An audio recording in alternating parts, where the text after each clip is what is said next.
the administrative stuff, I'll call for any additions or changes to the agenda. Anybody have any additions? No? Okay. So the approval of the October 28th select board meeting minutes. Can I get a motion to? Yep. Jamie's not listed in the beginning. Might want to add her. Do you want to just? I read them. I didn't even notice that.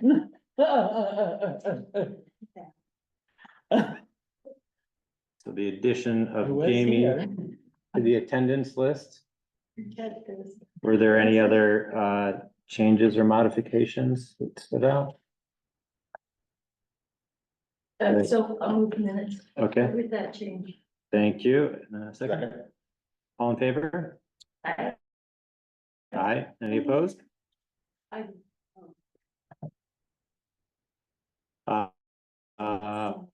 And board orders were posted in the shared drive folder. I assume everybody's had the opportunity to review those. Are there any conversations or questions about the board orders? No. No? Okay, get a motion to accept or to sign the board orders. I'll move it. So moved. Second. All in favor? Aye. Aye. Any opposed? Okay. And approve and sign the PBR 4261-E errors and omissions certificate from the town listers to abate the RAL taxes. This was something that was recommended by the Board of Abatement and needs final approval. Are there any questions about that?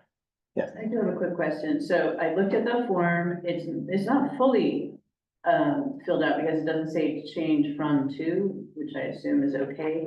It has a difference pointed out. I feel like it should say less, like we're gonna receive that much less than we were supposed to. I mean, shouldn't there be a plus or minus? I thought this was just changing to get the addresses correct. No, it's saying what the amount is the Oh, error. yeah, and you're right.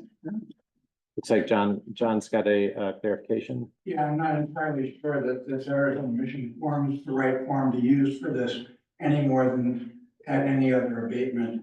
This form is used for when we change values on the grand list. That's not something we did here. Oh, In fact, we had the grand list values correct, we had the owners correct, parcel numbers, spans. The only thing that got mixed up was that the listers inaccurately put a mailing address for who should receive the tax bill, and that's what created this whole thing. So it wasn't a grand list error. I'm happy to put my name on this, claiming it was our error for not keeping up with the right mailing addresses. But it's like other abatements, we don't usually do in errors and omissions. Okay. When someone comes in and asking for an abatement. My intention was if you sign this, I was gonna put it in the back of the grand list along with the minutes from the meeting. Okay. So it would be clear then what these dollar amounts meant and that these were abated amounts. And that's all I can do. okay. I mean, to me, that you have, the way you just explained it, it sounds like it's the incorrect form. Also doesn't sound like we have a form that really, There's a decision, there's Yeah, a form right, with a decision that I'll be drafting and working with Janet on and assuming the board will see. And that lays out very clearly what the abatement amounts are. I guess now that I'm looking at this for the first time, kind of tend to agree, this is about the grand list and changes to the grand list. That doesn't really apply here, other than addresses.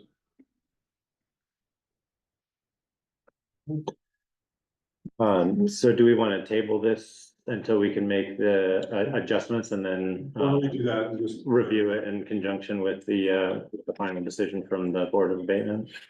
Or, right, Well, yeah, why don't we table until we can just clarify whether this form was necessary for the Okay. select board to approve or not. okay, Thank you. thanks for bringing that up. Thanks for the clarification, John. So we have a period of 15 minutes for public comment, which will be broken up between folks who are here to comment on anything other than what is on the agenda. And the Bassages had made a request to make a statement, so I want to give them the opportunity to do that. Are there any others here to comment, Craig? And just want to see if there's anybody else on Zoom that was planning to comment on something other than what's on the agenda already. No. Barbara? Okay, so we'll try to do our best to kind of keep it to 15 or 5 minutes to each, and we'll start with the Bassages.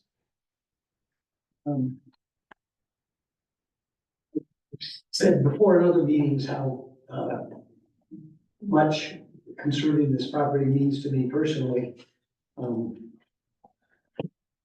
But I realize that I'm also very grateful for the conservation as a citizen of Calais. Just one of the documents that have been around, placing a permanent conservation easement on this important parcel directly contributes to the goals set forth in the natural resources section of the draft version by leveraging the Calais Conservation Fund to safeguard significant forest, riparian, and uncommon natural community habitats in Calais. Thank you all. Larry, thank you for getting this going. Well, we just appreciate you guys doing this. Yeah. And I think we also asked it to be on the agenda, just because lots of people read the agenda, even if they don't come. And so this is our way of saying thank you to the people who aren't here.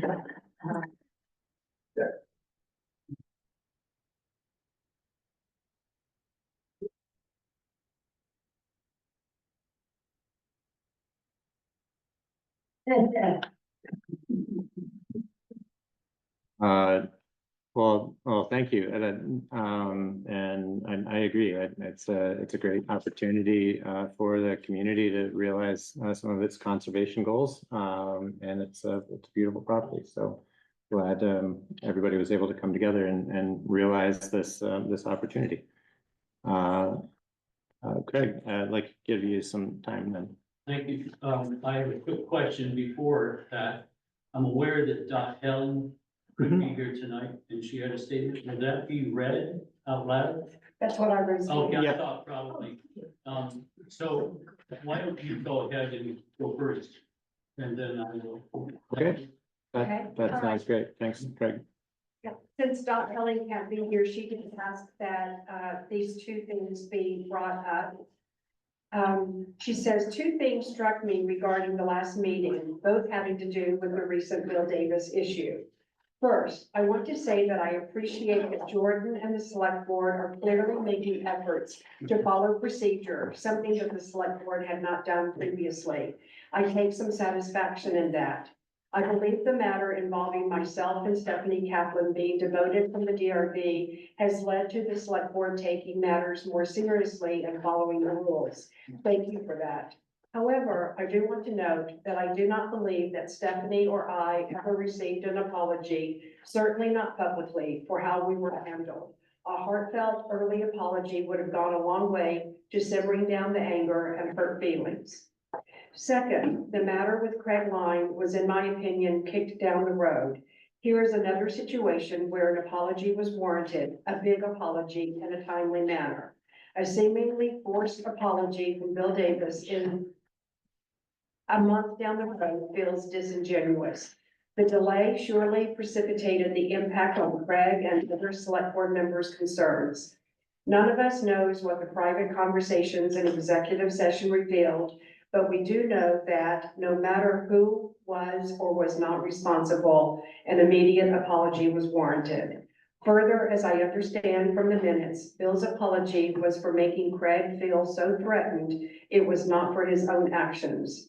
The conflict of interest, even if only perceived, is clear to me, and I believe that Bill should have been removed from the road crew position a month ago. If not, I believe he needs to step down from the select board and not wear two hats, as so many people in this town do. This is also difficult. We have a community struggling between doing business as handshaking neighbors versus following statutory rules and procedures.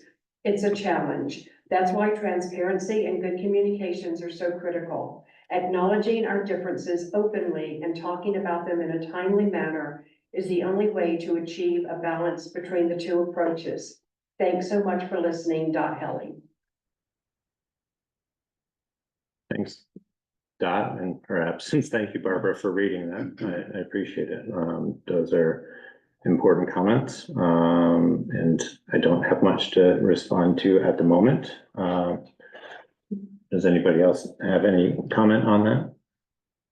Craig? Thank you. That says a lot. Dot sent that to me as well, so that's how I was aware of it after she had written it. I guess I would like to ask each of you, the select board and you, Kari, if you think I've received a sufficient reply to the serious issues that I've raised. Kari sent me the excerpt from the minutes when they were written by you, Jordan. I looked at them online, and to me, only reciting what the town personnel policy is no response to what happened, the incident, quote unquote. So I'm disappointed, and I'd like to hear from each of you if you think honestly I have received an adequate response.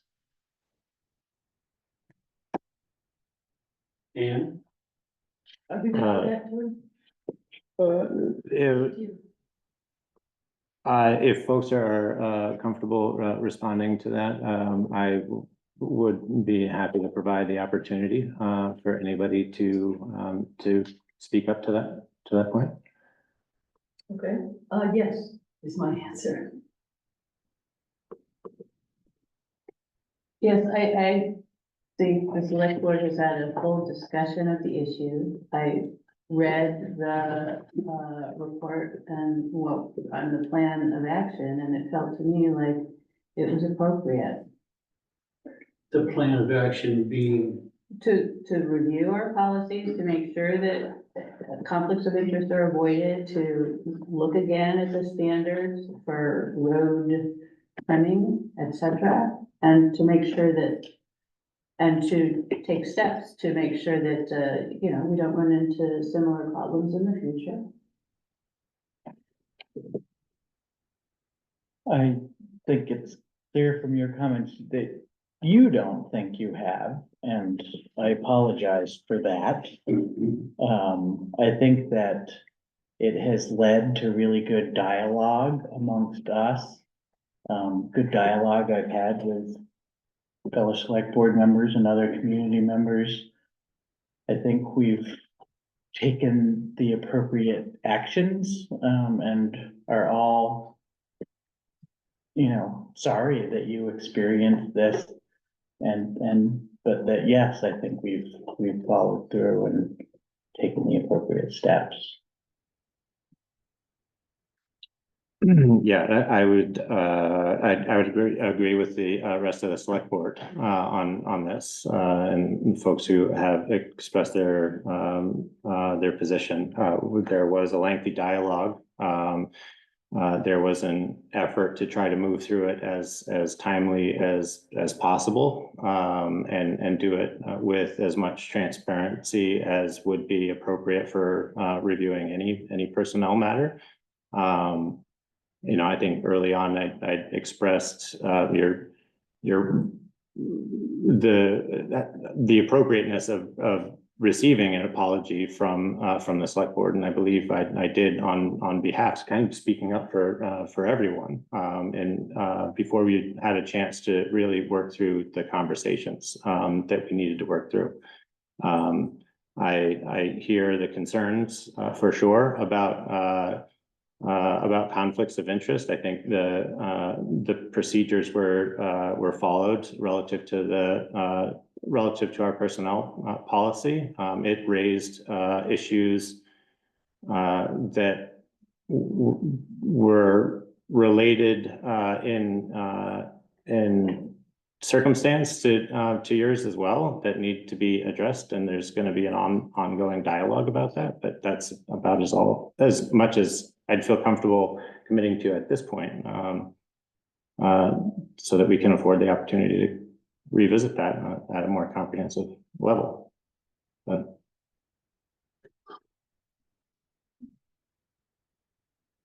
I would stay.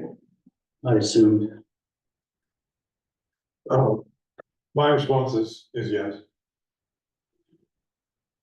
Well, I'm not surprised by anything I heard. The biggest lack of response that I see is that you did not address Bill's actions, what happened. And to just restate the town policy is not showing me any consideration other than, yeah, we read it, we see it, here it is, and yet we think that this was an issue, this happened. Nothing is changing, there's just nothing about your response to that issue that goes anywhere. I'll say that the first actual apology I've heard from the select board is what Jamie just said. What you said in the first meeting, Jordan, was, well, at the very least, I think you're due an apology. ... There was no, and I'm sorry. I heard several apologies from Cart early on. The next day, I eventually got a kind of a holdout apology from Bill, a couple of them, but at least he said that to me. The select board has never said, we are sorry. And this is what Dot was talking about in their situation. I don't know anything about that situation, so it's disappointing. I'll leave it at that. Thank you for giving me the time.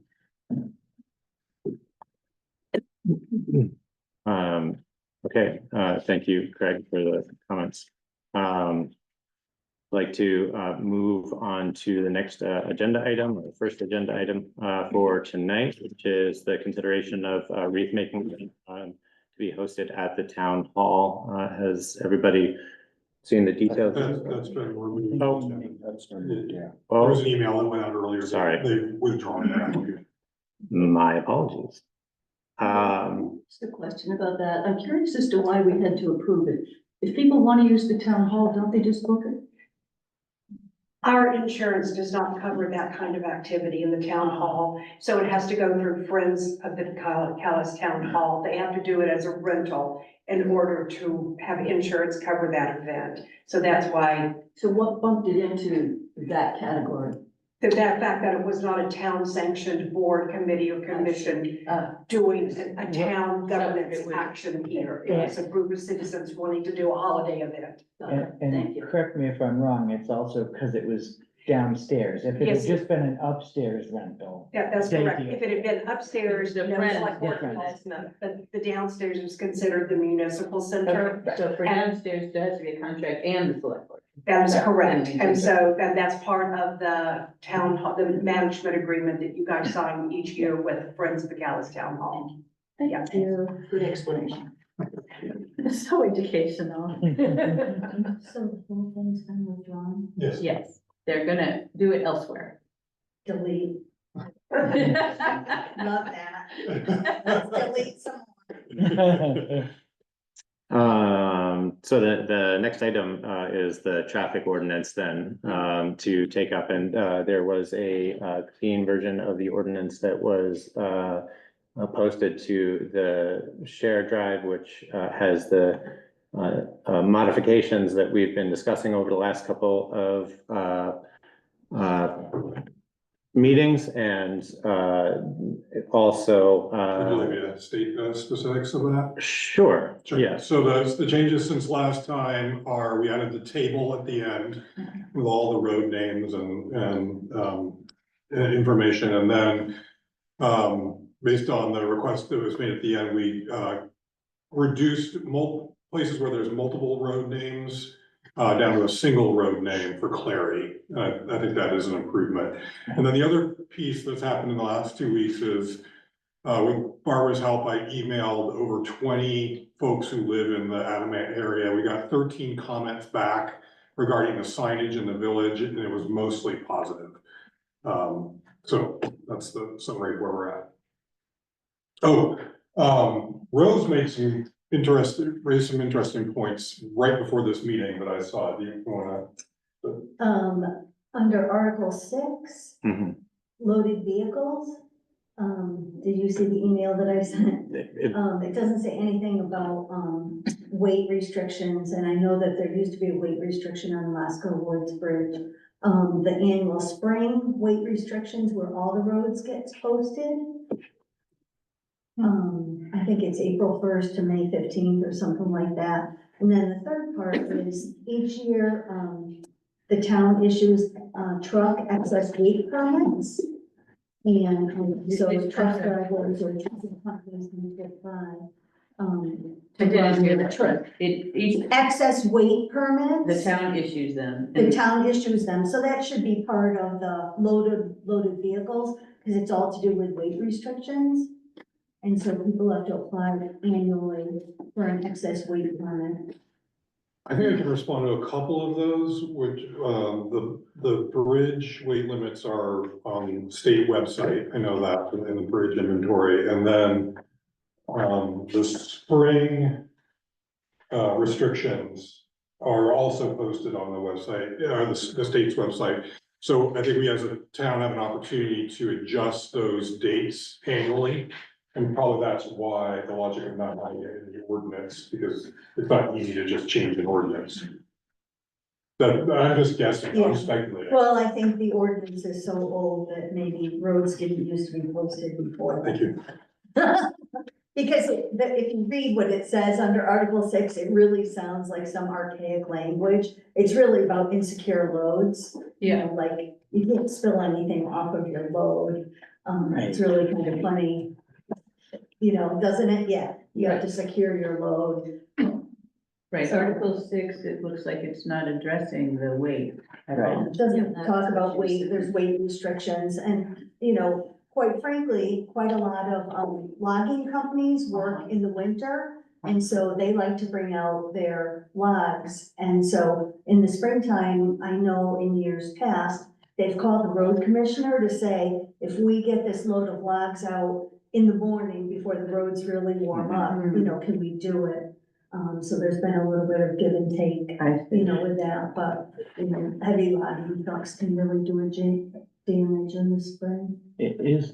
I do know we have rules around heavy loads on the roads in the springs. Are those written in some other ordinance or policy? Not How that is I'm that? aware of. Again, it's part of this annual process that happens where, I submit a form to the state, it's posted there, and then our crew sets up signage around town. And it's, So it's a state process, you're saying? But we can still set the limit. The Yes, state isn't Mhm. set. when we set the dates, that heavy trucks are not allowed. and it changes year to year based I on think that's conditions, I think that's the assume. thinking, you know, based Yeah. on the The weather. dates would change from year to year, Right. and the weights are Are set by the state. set by the state, you're saying? I don't know about weights. Oh, but Tegan has a comment here. She says, I processed the weight permits. I can share those with Kari. Okay, I guess I Right, I don't. mean, I think I remember seeing at one point an overweight vehicle permit. okay, Can't so remember what the context was. rather than hold up the traffic ordinance. That's right. Yeah.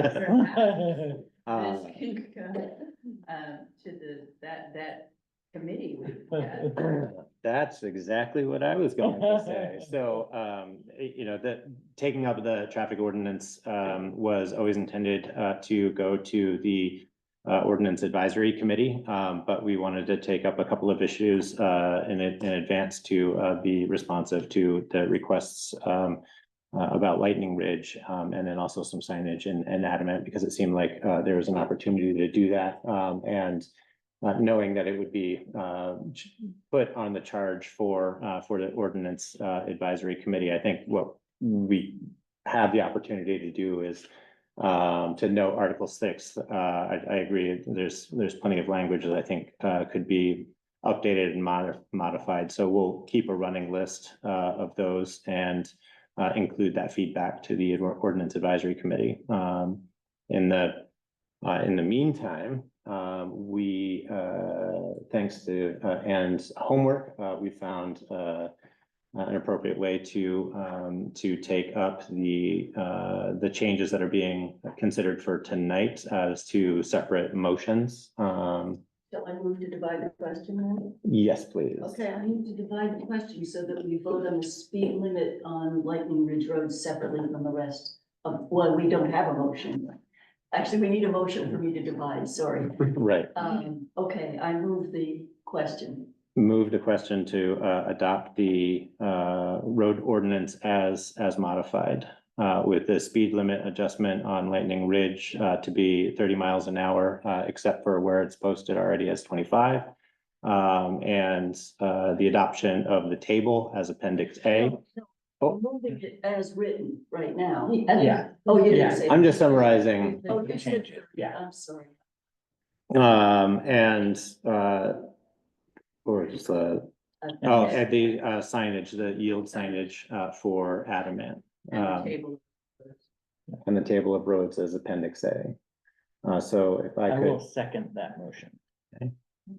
And now I move to divide the question so that we vote on the question of the speed limit change on Lightning Ridge Road separately from the rest of the motion. okay, and we'll take that one up first. Well, I guess, do we need to accept that motion? Yes, it needs a second and it needs to be allowed.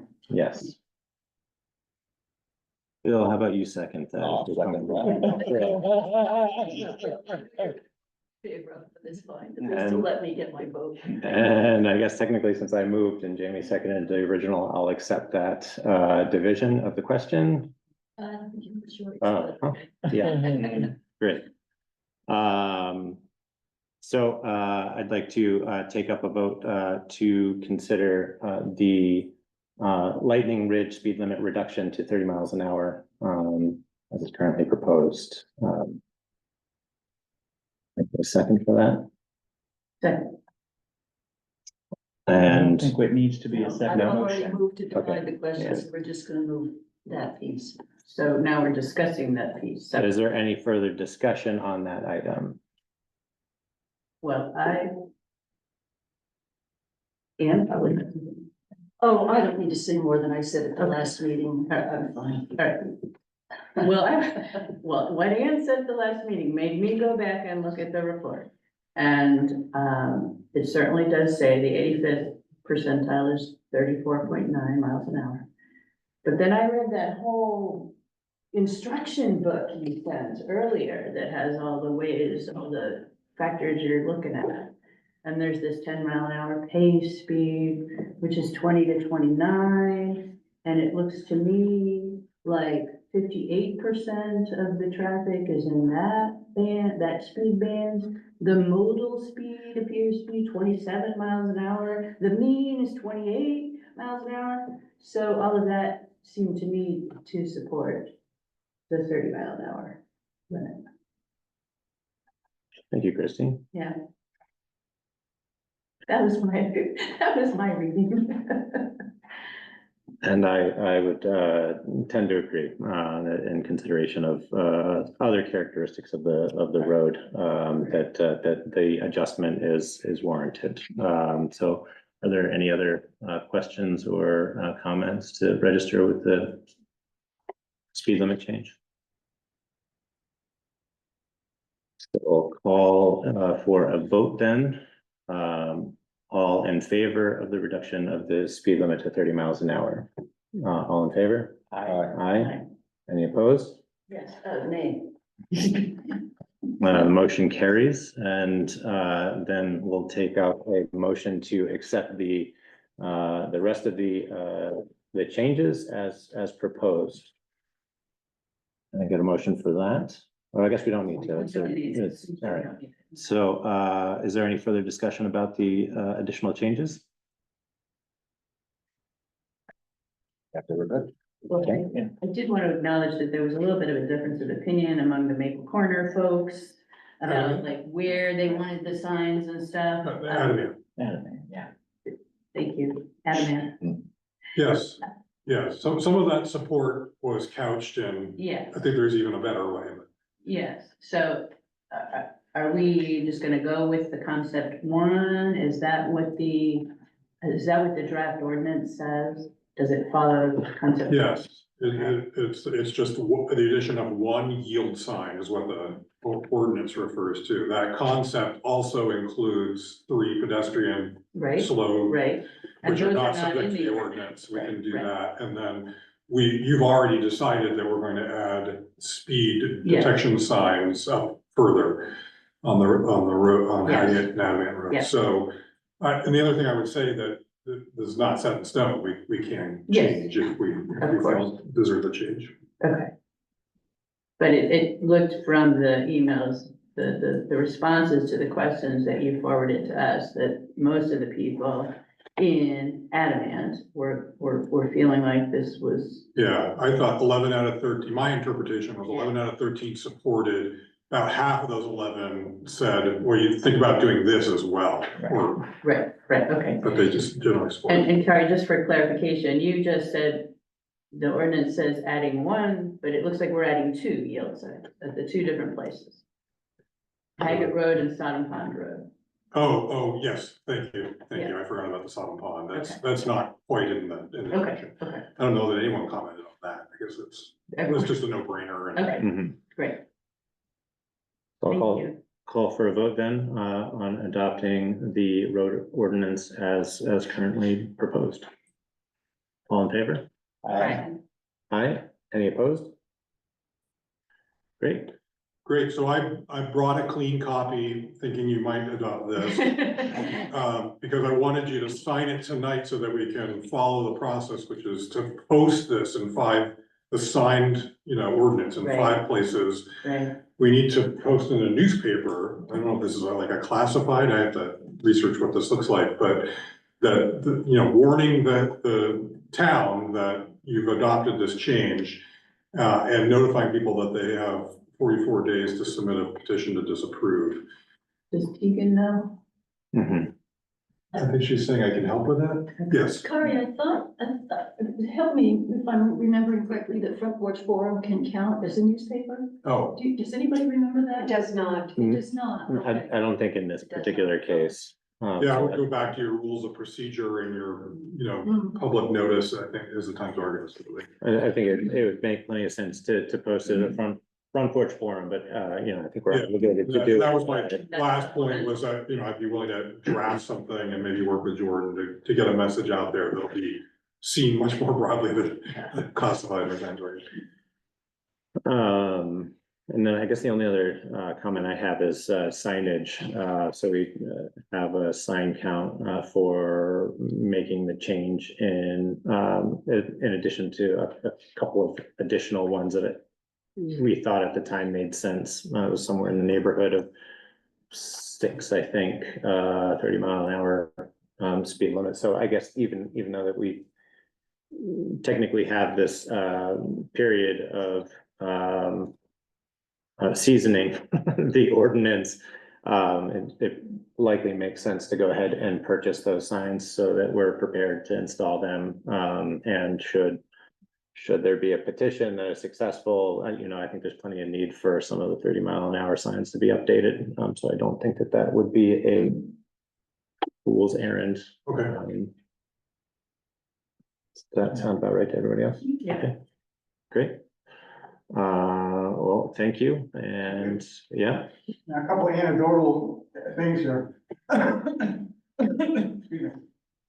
I guess once the ordinance is passed, if you ask the school, put that in the newsletter for the parents. Mm. And you really tell the bus company too. That would be just a thought. And so don't feel so bad. This is the total, not irrelevant, but interesting. My daughter lives in son-in-law lives in southern New Hampshire, down near Manchester, in a town called Amherst. And in that little town, there's paved roads everywhere, and it's out in the middle of nowhere. and they're all 30-mile-an-hour speed limits. My daughter was rushed to daycare with my granddaughter, and the cop stops her and warned her, "We take 30 seriously, kind of." And I was driven to drive those roads. I don't like to drive on the heavy, fancy roads with all the strips and everything, so I go the back way. And it's 30 miles an hour, miles and miles on pavement, and there are no houses hardly. But they take it seriously down there, live free or die, or get us. So I guess if this is a road paved, with no houses, Lightning Ridge should have lots of houses, and dirt road, yeah. Anyway, just a creature for, yeah, I think better second. So. Well, I also wanted to express some patience or thanks for the patience as we kind of work through this. We really wanted to be diligent about following the procedure and making sure that we're, setting an example for future revisions and studies. I think what it's really going to come down to is enforcement, and that hasn't been lost on anyone. And knowing what our current budget gets us for hours with the sheriff's department, I think we're going to have to look at that budget and figure out how we're going to be strategic about getting the enforcement that we need to help force compliance. One step at a time. One step at a time. Thank you, Michael. Thank you, appreciate it. Thank you. Doug, thank you. If you wanna put the speed bumps in, I can do it. No doubt, Doug, no doubt. I appreciate the offer. Well, thanks for the offer. We'll table that one for now. We'll see what we can do with enforcement first. Thank you. Jamie? Yeah, two quick things. I just wanted to thank Barbara and whoever else Oh, yeah. worked on this. I know it is tedious and time consuming and difficult. And it is way better readability now than it did before, and I really appreciate that effort. And so will everyone who has to read it. That's right, exactly. And also just a to-do note, do we have to talk to maybe Toby about any alterations on the electronic signs? They're probably set now to flash at 35 or something. That's right. Once this goes into effect, we'll want to remember to change the programming. People here might remind us. We don't do it. That's on task. All right, we'll put that one to bed for now and move on to. It took us 3 years to get this thing. And he told me, and then I complained about the trees all dying because they're putting the salt way in this one. And he tells me that he won't leave me hanging. I've been hanging for 3 years. Well. It's cold out there. We got her done. I'd like to move on to the fiscal year budget conversation. Is that next on your list, Kari? Yeah, okay. Please. So to start off the conversation, we've got the Conservation Commission and the Cemetery Commission tonight as far as committees weighing in, and Larry's here, so let's start with that one. Thank you. First of all, I'd like to thank you for postponing our presentation for 2 weeks. It was a big help to me in a family way, so anyway, I'm glad that it fit your schedule. We prepared a document, and I hope you got it. I'm sure you did. Barbara was gonna send it out. This represents the commission's discussion of the question of budget proposals, which we took up at several meetings. This represents the consensus at the close of those discussions. The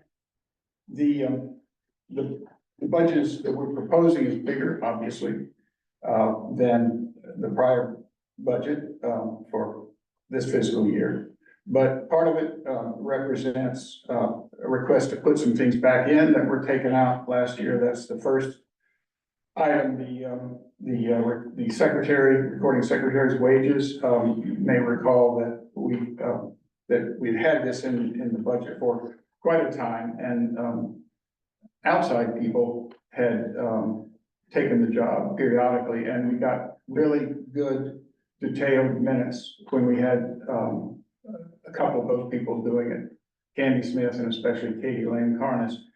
But the quality of meeting minutes, drops off when you have just an average, member certainly, doing it, or can. We asked Paul Olander to do this, and he took it on. And, he didn't think it last year when he was first doing it, that this was something that he felt comfortable asking for that, stipend that we had, previously provided. But after years doing it and realizing what's involved in it, and I have to say, doing an incredibly good job of detailed minutes. They're almost like a kind of a little written history of the Conservation Commission. It's extremely valuable. If you have no idea what's going on, you need to go back and take a look. So we've asked, if that stipend could be reinstated, this year. I say we bring in, no,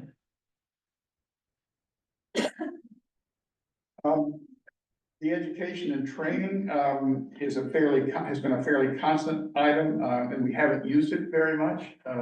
We have, at this point, vague but big plans, over the coming year to, develop, hopefully a series of public gatherings, built around, the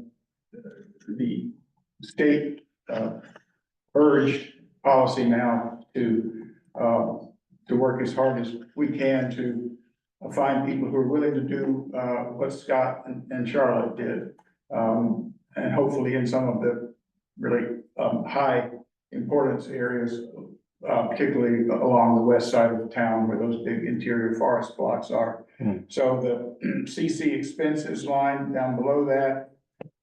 And the, education and training, we asked that for those to be the same. I anticipate there would be probably some expenses if we bring in outside people to talk about some of these things. The green up seems to have just disappeared. It was never in our budget and was only put there briefly, I guess. Okay, the last three, is where rubber hits the road. The conservation fund, which, I'm not sure the precise figure right now, but it's probably around in the high thirties, after the funds were taken out for, Scott and Charlotte's, easement. And the, money for the, survey of Lisbon Town Forest, which was approved, my understanding, approved on the basis that, the $5,000 would come from the conservation fund. You understanding that would be replaced. We had asked if it would come from some regular, general budget fund for maintenance of town property, but so, that's figured into what's present here.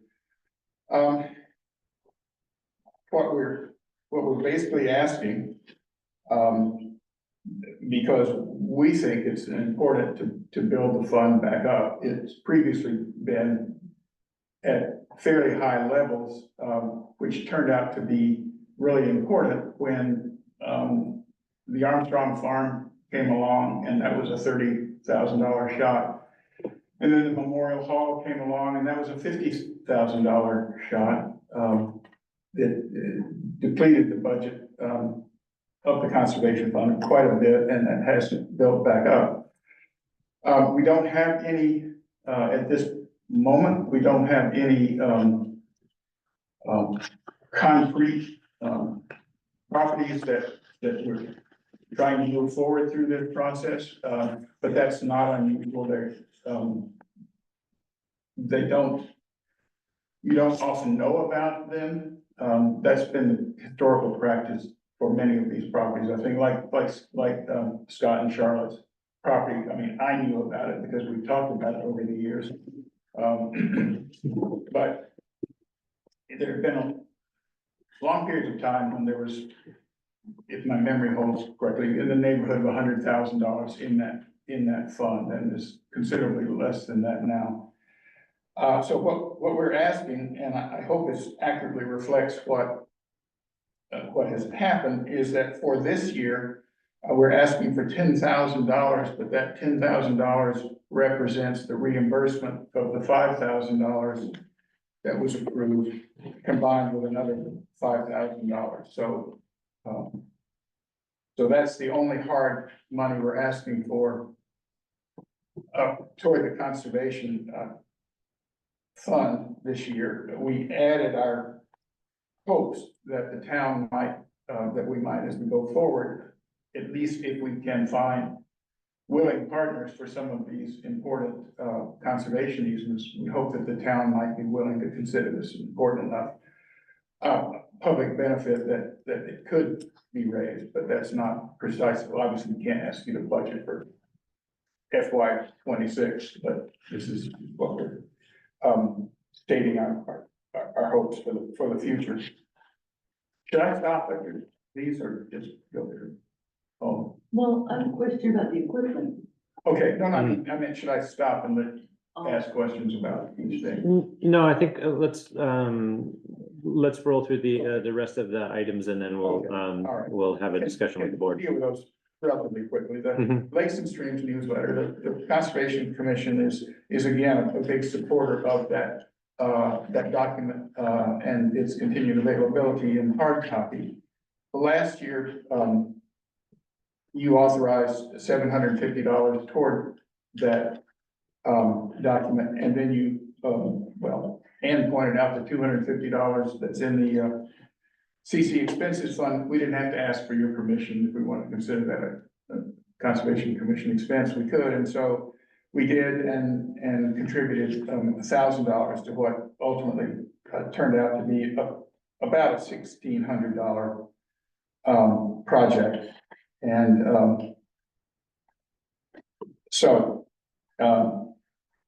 what we're asking now is that you consider and hopefully approve reverting to a policy that used to be more the case in prior years that was stopped by your predecessors, and that is being willing to provide the bulk of the funds for one annual Lakes and Streams newsletter. And then finally, last year we asked that $600 be put in the budget for a heavy duty weed eater of some kind that we could use in an initiative to work on mainly Phragmites removal. And we weren't able to, there were just too many things on our agenda, so we ended up, we being the Conservation Commission, just not doing any heavy duty invasive species work. The Lakes and Streams Committee and a couple, which I'm also on, and a couple of other folks, did go back to a number of the places that we cut last year and did that again, but it wasn't a major outreach. And again, we're hoping to get back to that along with the Lakes and Streams Committee in a much more significant way.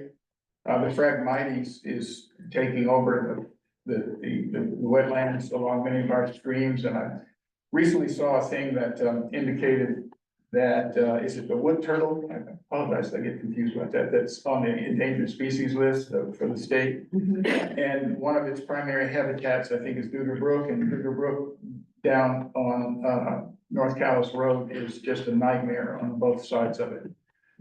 I think one of those properties has changed hands, and I'm hoping if it has, that the new owners might be a little bit more open to letting us go on there and try to deal with that. But it would be really good if we could get that down. And the Lakes and Streams Committee has been working with the Department of Transportation, and we've had a guy out who's gone to see the Phragmites, especially along Highway 12, which is where the Transportation Department's authority comes in, and there's just some nightmare positions there. And we're trying to figure out a way that we can efficiently work with landowners and get the approval necessary from the state this year to try to attack some of those. We're under no illusions, we're not going to eliminate this. The hope is that, and it has to happen pretty much every year, which is a really hard thing to make happen. But it does seem to stop it in its tracks a little bit if you do a thorough job of cutting down a patch. And, you know, and a holding action is, if we can manage it, is better than nothing, is the way we're looking at it. Of course, there's a whole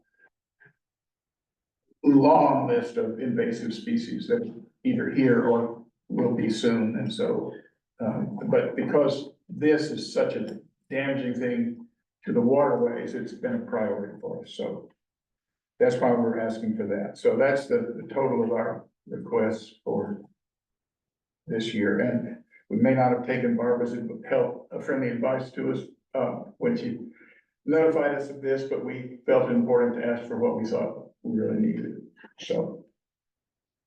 So, thank you, Larry, for pulling that together and background information for each of those. I'd like to offer the floor up to select board members to ask questions. Yeah. Okay, I have two. The Phragmites, we're still in this fiscal year. You can still spend that 600 now. Well, we could, but because we're not working on it, we didn't know that we would get to it. And But you still got if that's 2 months. possible, if we can do that until next July, I mean, if that money's available, then yeah, maybe we shouldn't be asking for it again. Why you can do it until next July. That's- Okay. July 1st. Well, then, June 30th. Yeah, June 30th, in any event, that's before we would actually need it, but if we're prudent, it's not, I mean, we can certainly purchase it in time. Mhm. Yeah. Yeah. That would be my recommendation, given the budget picture. Yeah, Okay, well, then we'll just scratch that Yeah.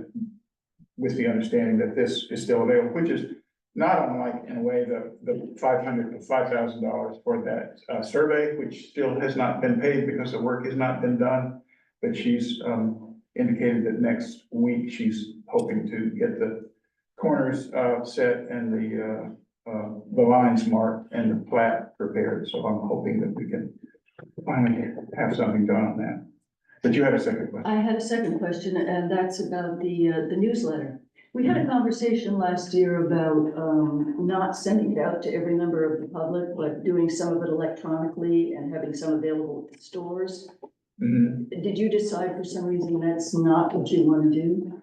Well, it seemed that it was important, particularly since the zoning regulations had such major changes in them, that this one be made available more broadly. It is available online. The Lakes and Streams Committee's site on the town website has a page where almost all of them, I guess, through the years, are there, certainly in recent years, and this was added to it. So it is available that way. But as you've heard us say it, maybe more than we needed to, it just seems really important to have hard copies that seem more, that once they're in your hands, they seem more official and not official. As I recall, though, all the younger people in the room said, oh, I don't look at hard copy, I just throw that right in the wastebasket. And all the older people said what you said. Yeah. So I wonder if there's just a way we can reduce the cost. And we decided to put it in the stores, so anybody who wanted it could get it. Yeah, I thought of this too late, but it occurred to me, if people are just throwing them in the trash and the post office, then what we need to do is just work something out with the postal employees there to dig them out.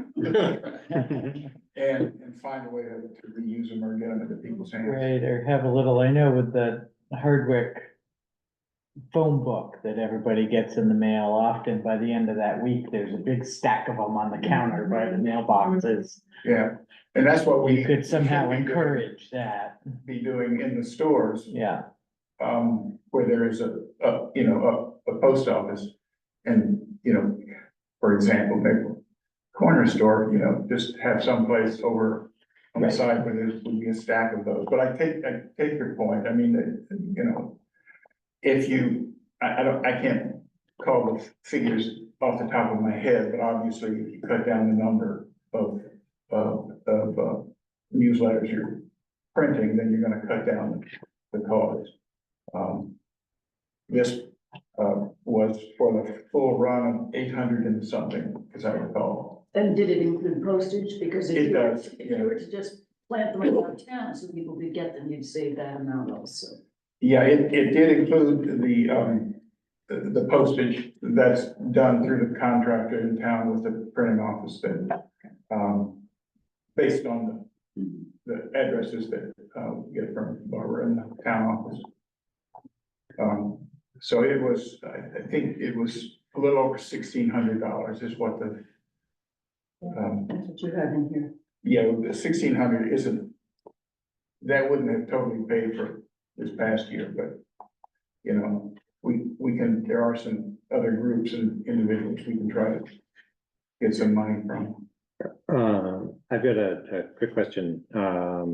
The newsletter, does that, we've got, you mentioned that there's likely gonna be like a substantial update because of the change in regulations, but yeah, okay.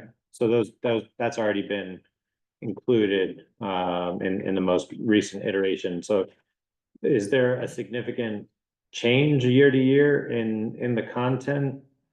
Of the Yes, newsletter? every year, and for many years, there were two issues, kind of a spring and fall issue, but that's gone by the wayside. But yeah, I mean, the Lakes and Streams, committee, at one of its early meetings in the year, decides on what's the most important issues concerning the lakes and streams, the waterways that we think people in town should know about, and sometimes it's dealing with state laws or town regulations, and sometimes it's simply focusing on best practices for conscientious landowners, and sometimes, as was the case in this year, it was both, half of it was the importance of buffers, and which is also reflected in its regulation in the zoning, but it's, you know, it's just on a more human, personal level. This is a good thing, and this is why you should be doing it and not cutting down all your trees along the edge of the pond and stuff, but. So. That was a long answer to what could have been. No, that's okay. Are there other questions or discussion to be had? I mean, I think that we're all kind of considering this a first pass to hear context and what the requests are, and then there's gonna be kind of an opportunity to revisit these things in a few weeks, months, as we kind of refine the budget as we went through last year. But certainly wanted to take the opportunity to acknowledge that, you know, there's been, you know, a very specific drawdown of the reserve fund. And last year, I know in this process, we made some specific cuts given the budgeting climate that we were going through at that point. And there's a certain commitment to recognizing that and trying to restore some of that lost revenue, but yeah, Barbara, sorry. If the select board's finished, I've got a couple of things. Mhm. So one, if you didn't know, I want to let you know, and if you already know, just a reminder that the select board earlier this year approved that town boards, committees and commissions can do fundraising.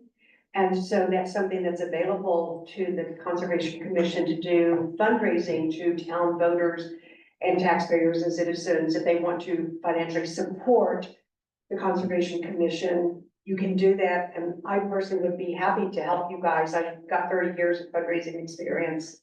The second thing is, have you considered selling advertising to local businesses to help pay for sponsorship of the newsletter? We have, I don't recall the details of the discussion, or the reasons why we didn't pursue it. Mainly, it's a question of taking up space, I think. If you have advertisers, you know, it's a, you know, you have to work really hard to get it within the confines Yeah. of what you want people to know, and so I think there was a reluctance to. Understood, take it. but sponsors of the newsletter could almost defray the entire cost if it's done well and done right. So I just didn't know if that was something you guys had Right, considered. let's talk. Okay, One interesting way to do that fundraising would be to have something in, say, this year's, saying if you were, you know, enjoyed this publication, consider supporting next year's, right? Sort of get ahead. Yeah, that would be, take up much less space. Yeah. Thank you. Yeah, and so one more plug if I can, Larry, for further rumination. We didn't quite get the opportunity to do it this year, but it has been the intention of at least this board to meet more regularly with the committees, not necessarily in the budgeting process, so that it doesn't always have to be a question about, you know, the town budget, but can be a dialogue about what kind of resources and goals the committees have, or what work they're being done or is being done. And one of the charges that I kind of keep putting out to the subcommittees is you know, whether or not they've looked into grants that are specific to some of the objectives of the committees that can help kind of offset these budget requests. But also I think just kind of you know, I think this is an issue that resonates with so many of the residents that, you know, I think a report from the commission that outlines some of the specific goals. You know, we've got the 30% conservation goal. You know, let's quantify that. You know, where are we, you know, relative to our conservation goals, and can we regularly kind of annually report on how close we are to achieving those goals. And then you know, a report on targeted areas for invasive species management. You know, I think there's a lot that can be done to make the outward communication from the commission to be more accessible to the community, so that maybe community members can participate either independently when they have the time, or to join the commission and events or gatherings or particular initiatives. So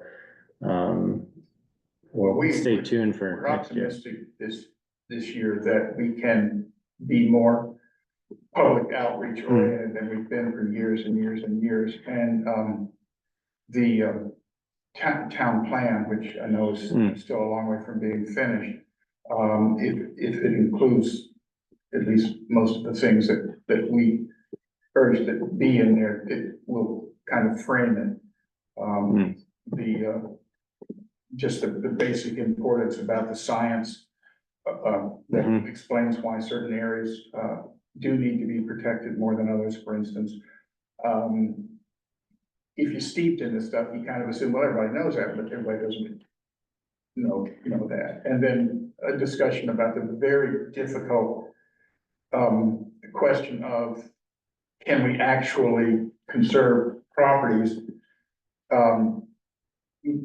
Because there's a question about whether the land trusts at this point have the capacity to process these things statewide. The Vermont Land Trust has had to drop off or build up, cut a floor on the size of the properties. They're now saying they have to be 250 acres or more, and that's just, it may have come up here previously. That's because they've got to process each tract as though it were a big tract, and so it's very expensive to do that with a lot of little ones. So, but that's, I don't know what's happening at the state level. with Act 59's implementation, although a lot of it is still at the, in the lap of the Housing Conservation Board and A&R to try to deal with these questions, but that's an ongoing problem that everybody's aware of, which is the capacity to actually hold these easements. And that's one of the things we'd like to talk about too, which may be a more targeted thing with landowners who actually have some of these large tracts. And find a way to start a conversation with them, the ones that don't have easements on their large forest properties. Thanks again, Larry. But we'll try to find some time to kind of collect some of that feedback and find an opportunity to have you back in to talk about those specifically. Sure, we would love to do that. For one thing, it fits right in with our sort of outreach programs anyway. We need to outreach to you guys. Yeah, perfect. Well, thanks for the time, Larry. And I guess I'll recommend that folks, if questions come up, we'll send them to Barbara or Kari, so that we can kind of get those registered when we take a look at the whole budget. But for now, I'd like to move on to the Cemetery Commission. Thank you, Larry.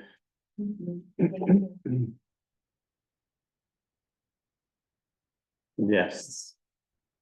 Michael Fuller is the current chair of the commission.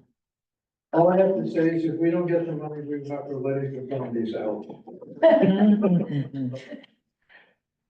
Well, the first big thing is that the 3 contracts we have with our sexton have not increased. They will be the same this coming fiscal year as they are now. The big things are our 2 special projects. The town knows that over the last 2 years, the fences at the Robinson Cemetery and at the Old West Church Cemetery got replaced. That, I don't have the exact numbers on, but I think it was something over $30,000 for those 2 fences. They're in historic districts. We don't have a choice. What's there has got to be replaced with what's there. We managed to get the Robinson fence painted at no cost to the town beyond the materials. Union 32 sent their whole football team over there and they were great. They had a heck of a good time and they want to come back again.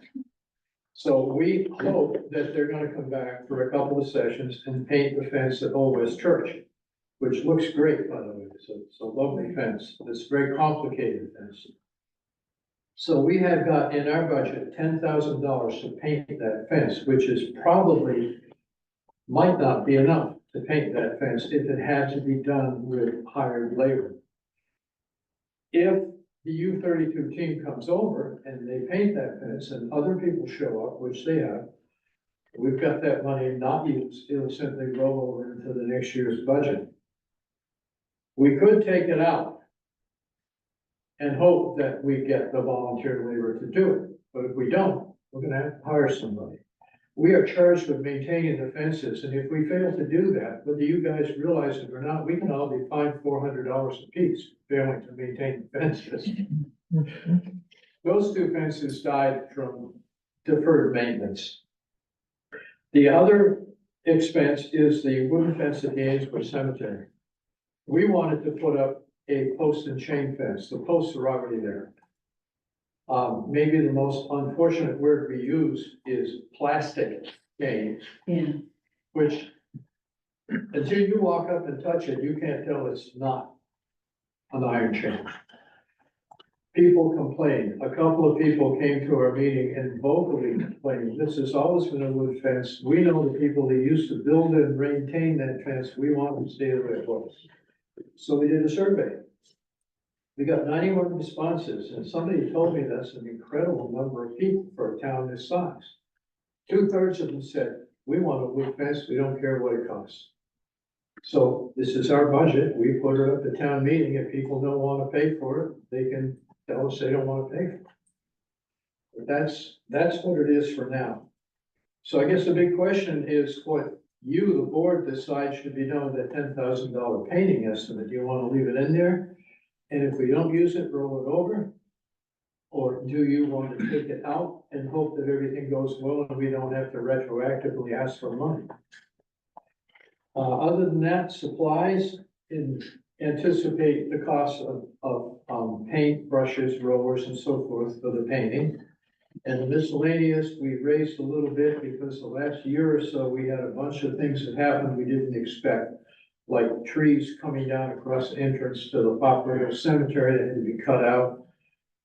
A tree that another cemetery that may have to be cut down, that sort of thing. We never know what's gonna happen.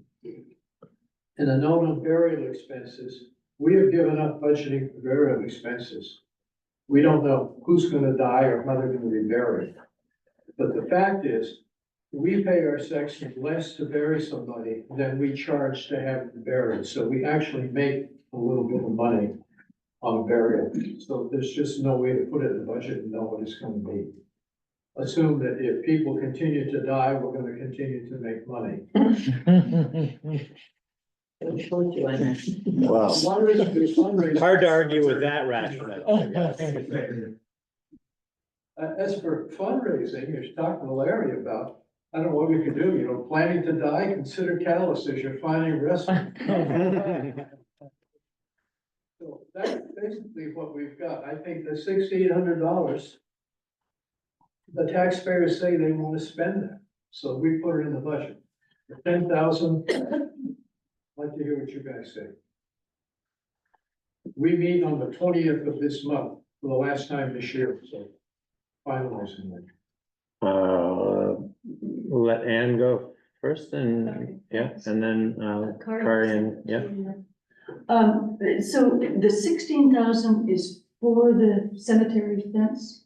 Yes. It, The 10,000 is for painting the Old West Church fence, and the 6,800 is to replace the wooden fence at Ainsworth Cemetery. Old West Church, and then. Oh, it's wooded down, oh,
that there's a drive for getting the students to do community outreach stuff and community service. And I'm, you know, can we get them under contract somehow? Like, can we Do they plow? work with yeah, a guidance counselor, but so the disbursement from the T. Rowe Price account, is that specifically to offset some of these Yeah, for this year? that account exists to reduce the money that we have to ask the taxpayers for. And Right. it is a set percentage of the value of the endowment. And I as see. of, what, Carrie, November first? That is the amount that we are allowed to take out. I see, We can take out less, but we can take out no more than that. I see. So add Okay. that to the bottom line, and we'd be looking for 68.9. Right. So, No, thanks for that clarification. Are there any other questions for now on the cemetery commission budget? Thank you. okay, let me ask you one more question. Do you want to hear about the current fiscal year budget, which is over $15,000 in the hole? That seems like something that we should hear about, yeah.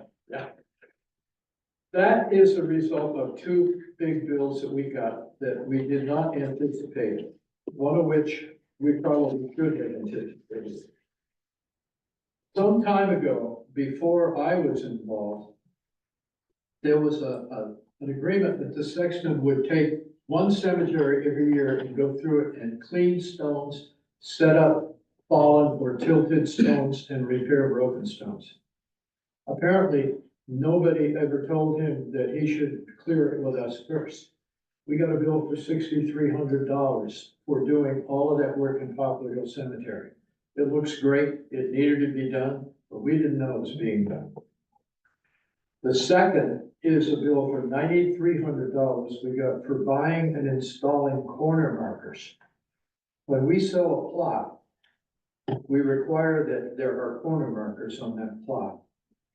Up until now, when we sold the plot, it included the price of corner markers purchase and installation. But the rules say that whole price has to go into the endowment, which means we have to come up with the price of the markers and their installation out of our budget. Nobody was paying attention to that, and suddenly the sexton sends us a bill for the last 2.5 years worth of stones. Now, we are trying to negotiate with the trustees of public funds. Kari and I and Rod Buck of that group are going to try to get together and talk about this and say, the purpose of this fund is to reduce the money that we have to ask taxpayers for. Since the cost of those stones went into that endowment fund, can we take it back up? My first result of the question to him was no. But we want to talk about it further. If that's the case, then that $9,300 will reduce the value of our endowment, but it will wipe out that huge expense. Other than that, I have no clue where the money is going to come from, because none of those bills are in any of the budgets we have so far.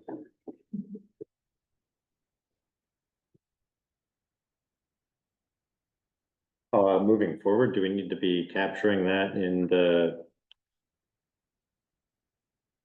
the budget if we can't get approval to withdraw that? And it sounds like that's an adjustment that we might have to make in the budget to make sure that that expense is covered for the future. Right. I will know, hopefully sometime in 20 Okay. because I haven't, I mean, up until now, it's been all kinds of things going on, the elections, the holiday, and so forth. So this week, I will get hold of Rod Buck and see if he and Carrie can answer that question, and then I can let the select board know what we find up with. Okay. Yeah, Kari can, yeah, I mean, that'll be something, information will be a prize too, so. Yeah. Other than that, once we get through this fiscal year, next year, seems to be not a problem.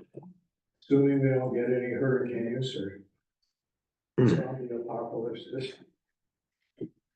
I think I can't speak to any of those things scientifically, so. I think after that, we'll be on a pretty level period, and we should be able to not have any big surprises. Thank you. I appreciate it.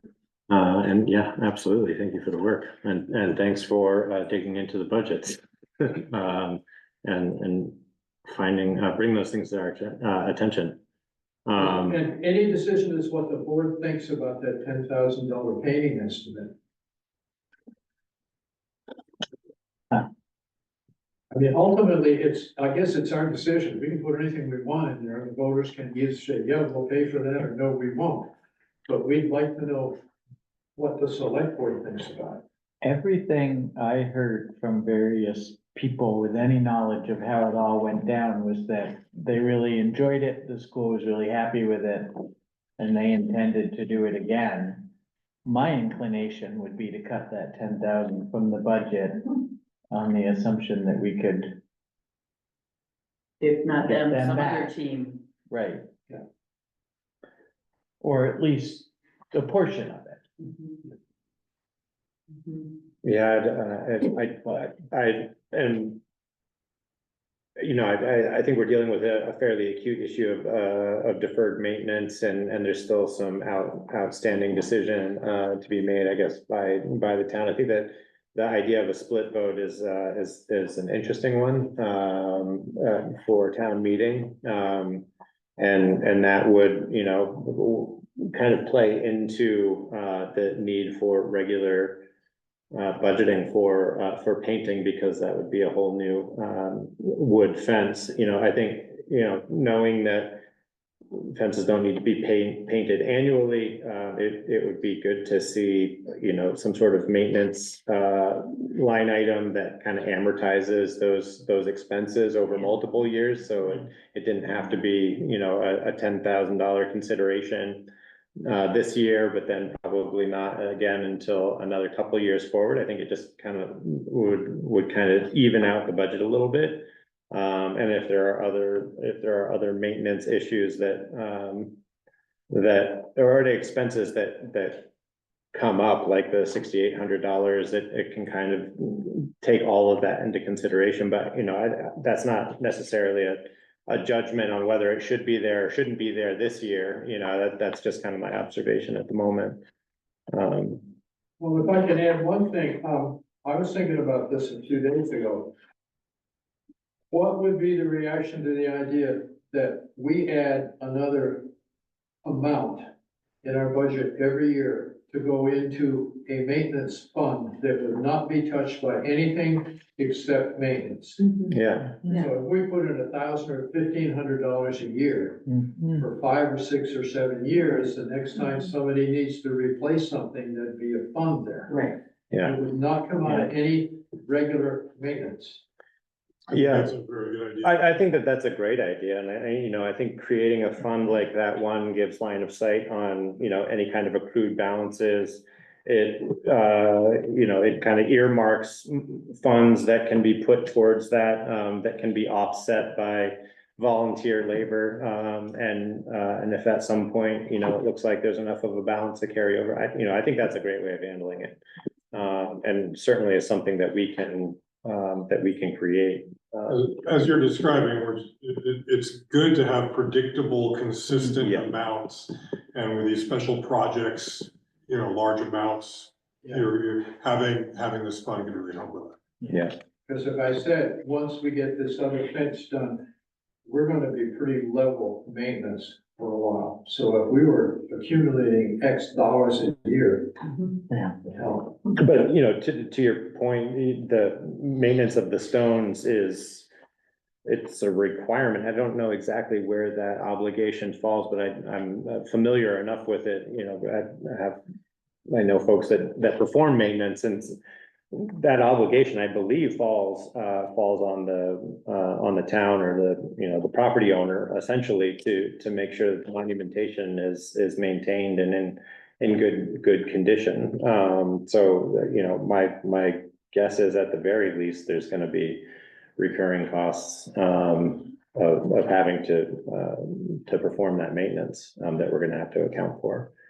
So more if we transparent. were to take out that $10,000 and replace it with a new line in the budget that says, what you call it, maintenance fund or whatever. Reserve fund. And put like $2,000 into that and try to do that every year. Yeah, I think that sounds about right. The voters would have to create, authorize the creation of the fund in the Mhm. first year, and Yeah. then whatever That would allocation. have to be an item on the agenda. Yeah. A separate agenda item after the budget saying, Yeah. will voters agree to create a fund, Yeah. like we do for the fire department. Right. Anything else. Right. Mm-hmm. And we could vary the amount year by year depending on what we got. Yeah, absolutely. I like that. Great, well, thank you again, great conversation. And we'll move on to other budgetary discussion. Thank you. All right, time for a whiskey. Yeah. Where? Pass it around. Yeah, analysis of the medical insurance, Yeah, sorry. So I finally had a chance to dig into this last week, and I think everybody knows that Blue Cross Blue Shield is increasing their rates 23%. So that's just, and those are the numbers that I plugged into the draft, the budget worksheet. While I had time to look at MVP/Signal. And just sort of preface this by saying we're not alone, obviously. Blue Cross is one of the two carriers in the state, and if you get a chance, I recommend reading the article that's on the cover of 7 Days. Yeah. Because it really summarizes where we are, not just with insurance, but with healthcare in Vermont, and it's pretty sobering. So MVP is running about 11% less. And they offer a plan that's actually identical. I didn't realize that, but it's the standard gold plan is identical across the board. So based on that, I asked the employees that are currently receiving coverage to do a little research, commenting on where there are differences, which could be in the network of providers and then the formulary, which is the prescriptions. And so I provided ways to research that, and specifically people should be looking at their providers and the prescriptions that they and their family are taking. So I sent that out last week. I've gotten a couple favorable responses, I guess. I mean, no one's thrilled about changing, right? Yeah. But hopefully there's understanding. But I did ask them to provide feedback by the 25th so that we could have that when we discuss next. So I think it has to be on the table. It's such a driver in this particular budget. Yeah. Yeah, so that's kind of it. Oh, the other thing I was gonna say is, Barbara, I think you put out an email to the listserv for clerks. And so we did get some feedback about other towns that are on MVP, towns that have moved from Blue Cross to MVP, a couple towns that have bounced back and forth depending on rates. So that gave me some assurance that we're not making a dreadful mistake by changing if we decide to do that. There at least was one town that was frustrated with the service that was being provided by MVP that went back, but I think there are probably people that are frustrated with Blue Cross as well. So it's just. What about administrative costs on your side? Is that a hard thing To change? To change, yeah. I don't think so. I do think that given where we are in the year, even before the 25th, I'll start working on an application, because that's gonna take some time. That would be the cost, is our time. I don't Your time. I don't think there's any kind of run out. Well, I need to understand that, because there probably would be a run out actually, whereby you're paying, you get into January, February, you're paying for costs that were incurred and during the year, during the calendar year. So, yeah, so I don't know, questions or comments about that? Well, I wanna, I think that it's fairly straightforward, but I wanna at least say, that I appreciate the work that you're doing and doing the analysis, and then also, doing that analysis with the input from the town employees. This is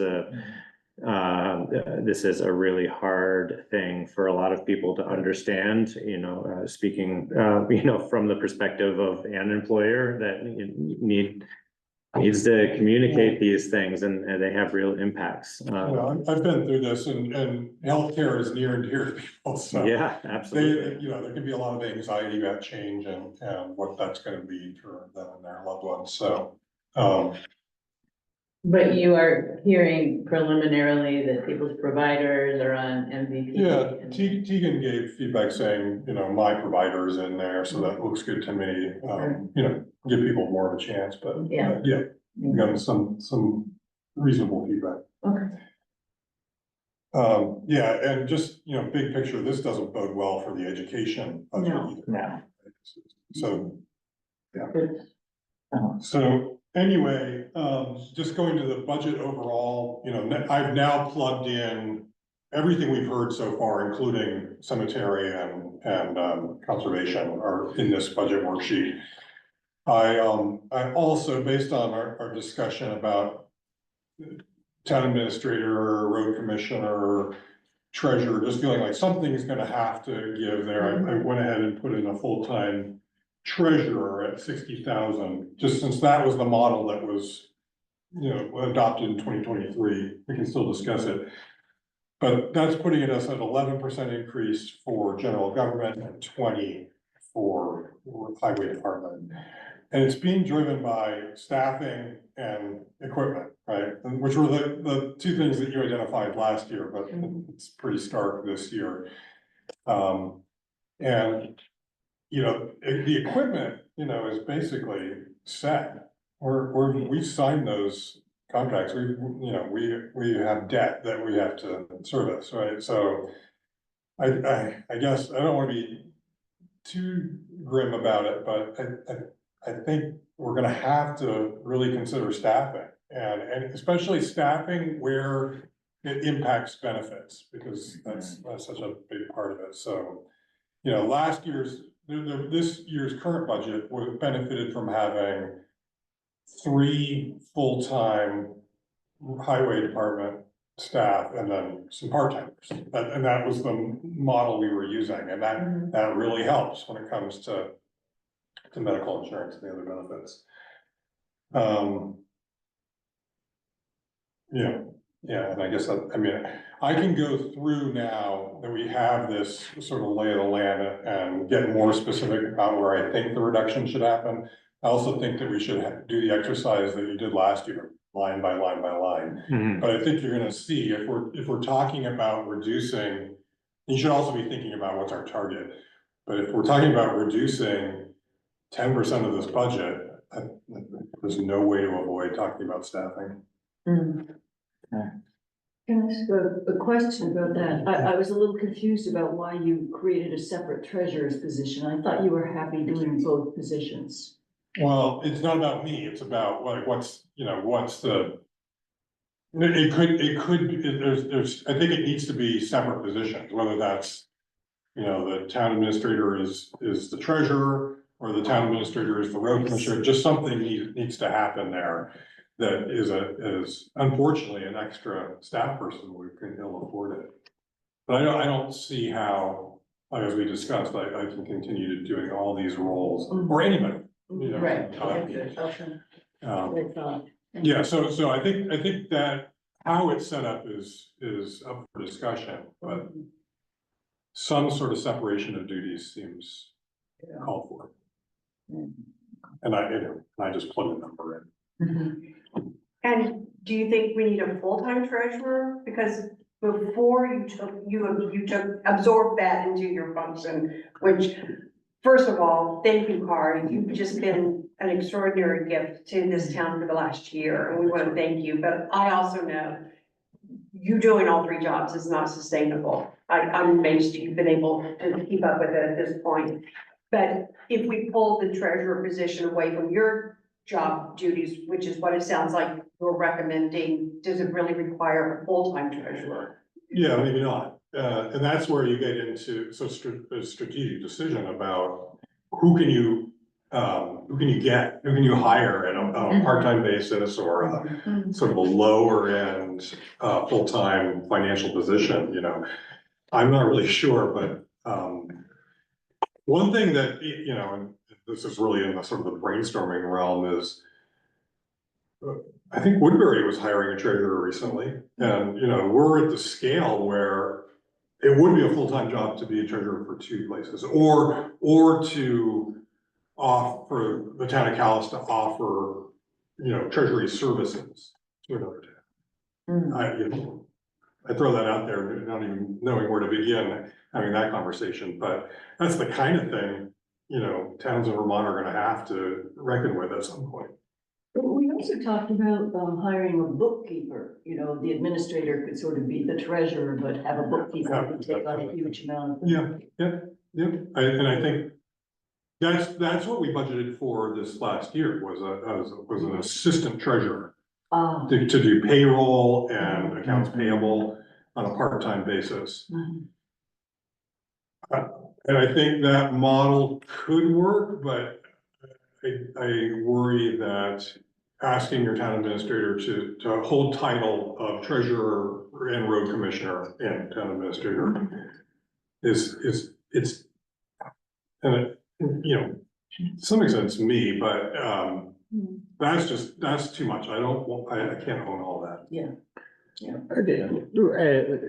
And I think it's important to note, it's probably not appropriate to like get down the road on this particular subject now or tonight, but you know, I think specific to your role and your performance, there's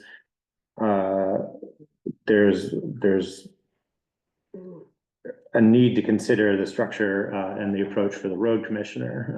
And, you know, if I look existentially at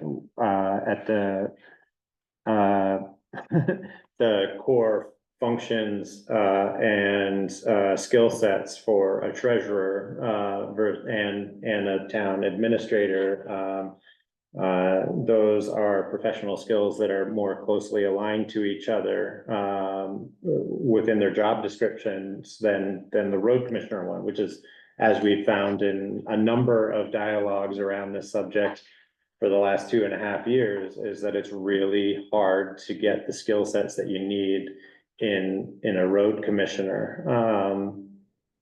And pair that with some of the other professional skills that just kind of get added on to that particular job description that we've come up with for town administrator. So, you know, my concern is that we'll need to start having a conversation around that and picking a path.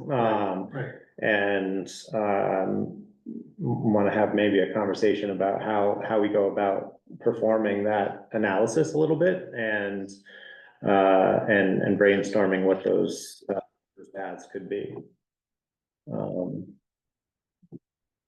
Does anybody have any thoughts or ideas about how to structure that? We want to volunteer for a special project? Well, Kari, you were gonna kind of look into that. You said you were gonna have a conversation with Toby and. Jordan and I met with Toby, had a good discussion. I mean, I think, you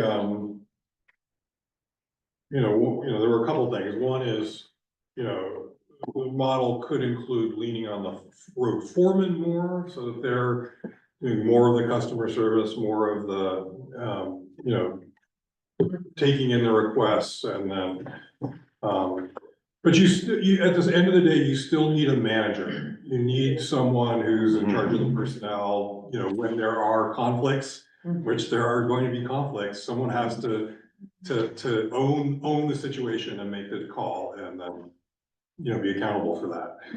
So I don't think, the forming only gets you so far. Mhm. And then, you know, Toby said, well, in the past, it was a select board member and, you know, that, you know, for obvious reasons, that's not, you know, a great model. And yet it's not a full-time position necessarily. So it's somewhat akin to the treasurer, like you can do it in less than 40 hours if that's your only function. So then how to combine these things at our scale is a real trick. And I sort of tend to agree with you, Jordan, that like the town administrator kind of fits with treasurer a little more, but I have a bias about it. And I don't want you to create the model based on me. I don't think, I'm not gonna be here forever, and I just want the town to make the best decision it can. But I think in a lot of ways, as we've talked all along, it kind of does fit better with the treasurer position because it's that sort of admin, computer administrative aspect, whereas the road commissioner is really a dramatically different skill set, That's what I found. Yeah. I think. Well, in terms of other towns and how other towns do it, I mean, it's not uncommon to have an administrator treasurer, is it? I'm not sure. I mean, it's not uncommon to have a clerk who's a treasurer. I think you would have to be smaller than us to really to make that work, although I've been doing it that way in Marshfield for years, right? So anyway, yeah, I think they're, you know, and I'm starting to see a lot more advertisements for town administrator. I think this is a relatively new phenomenon that's catching on because it's just, you can only ask the select board to do so much. And I think you can only ask a town manager to do so much. I mean, part of the problem is that the town manager is statutorily constrained. And I think that's why a lot of towns are really struggling with it as they try to navigate how to staff appropriately for the demands and the responsibilities of the role without the statutory obligation to largely deal with the road commissioner issue. Like that is the big issue. And it needs a lot of conversation, and it's a really hard thing to figure out. I'm almost curious, like originally when we were talking about some of these positions and roles and responsibilities, we were thinking about a town administrator having an assistant town administrator position that could offload some of that, and I'm wondering if that is something that at some point would have the road commissioner management element to it, you know, as well as like as a fully baked part-time position. But you know, I think the staffing then comes down to, then you have the staff management issue as well. And I'm wondering, you know, are there ways to kind of delineate staffing related responsibilities so that you have somebody who is kind of the arbiter of conflict negotiation but you still have somebody who is responsible for kind of like this oversight of scheduling and just kind of more in the daily supervision, or not even supervision because we have a road foreman, but somebody who's just kind of a finger on the pulse for that level of managerial responsibility, or frankly the you know, the customer service element of it, you know. So they're picking up that element, which is, I know, is fairly time consuming. So again, the question is, where do we find the time to talk about that and figure it out? And do we have the runway to work through that dialogue relative to this budget process? And feeling like we probably don't. I wonder if we make that line item somehow not as specific as treasurer, part-time treasurer, we call it something else, so that we at least have it earmarked and give ourselves the flexibility to make a decision that we know we are going to need to make sometime in the next few months, but, Well, there's, that sort of goes to the placeholder idea. I mean, the town, you can look at our budgets and you can see that we've been veering. It's been really on the highway department side. We've had a director of public works, right? And then we've had a road commissioner and we've had an assistant road commissioner. We've tried different models over the years, and then what we're thinking in terms of at the budget time is not necessarily what happens a year later.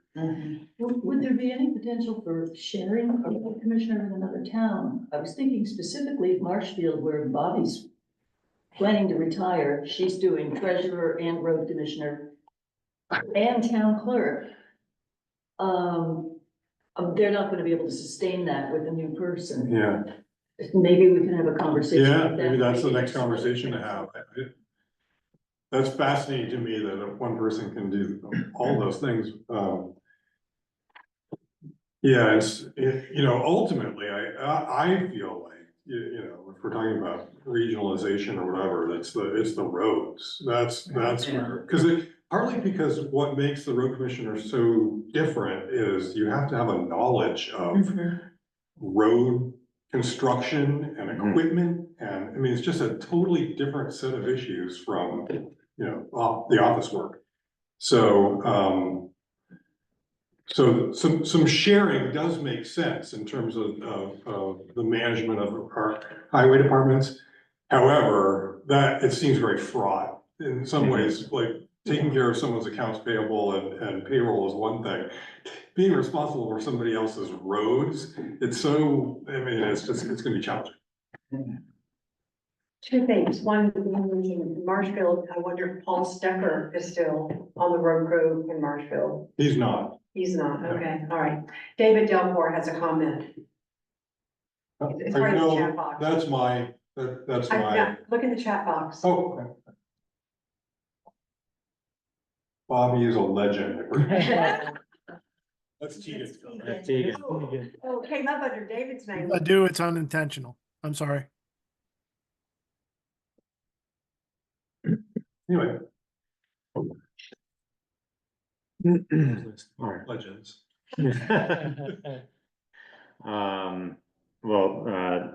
Thanks, for digging into that a little bit. I mean, One other thing I wanted to Yeah. raise tonight, I've mentioned this a couple times, and it's interesting that the idea of a new reserve fund came up just now. I've mentioned this a couple times, that we should at least think about two other reserve funds this year. One would be the garage. It's kind of shocking that we don't have one. Yeah. It's just long overdue. And the other one is around the East Montpelier Fire Department facility, because as the discussion has been going, we're gonna be on the hook potentially for bills when a boiler, a capital item goes down and, we get 1/3 of the bill. And right now, we don't have any allocation, we don't have any reserves, if that were to happen to us, it would just be deficit spending. So it seems like something, doesn't have to be a large amount. In fact, I have no illusions. If we set this up, it would be very modest this first year.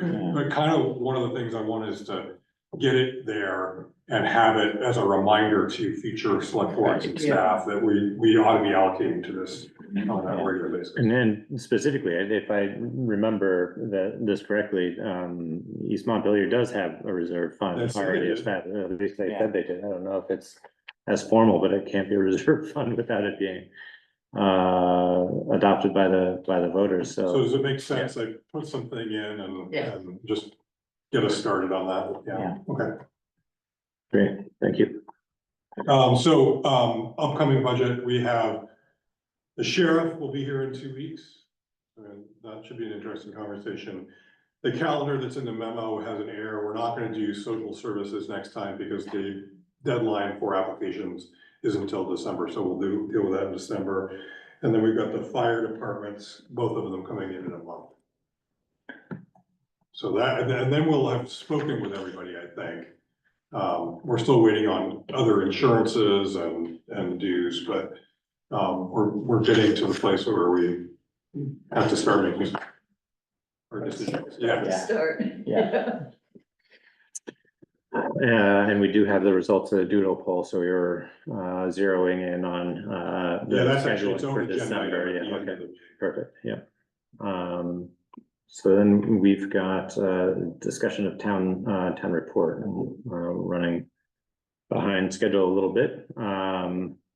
So we don't, I guess, necessarily need to assign all of the different items. This is largely being driven by a practice that we, or approach that we took last year in preparation. We had so many different things and such a new select board that we kind of divvied up the various areas of reporting. And I guess not really feeling like we have all that much to report on, and was wondering if we want to take a poll for anybody who'd be interested in maybe drafting a more generalized select board update for the town plan. So you're thinking less than what the select board covered? And certainly I can take the roads part, there's no reason for you to be responsible for that. Right, yeah, last year we had some co-road commissioners who contributed to the road section because we didn't have somebody in that role, and there was a lot to discuss.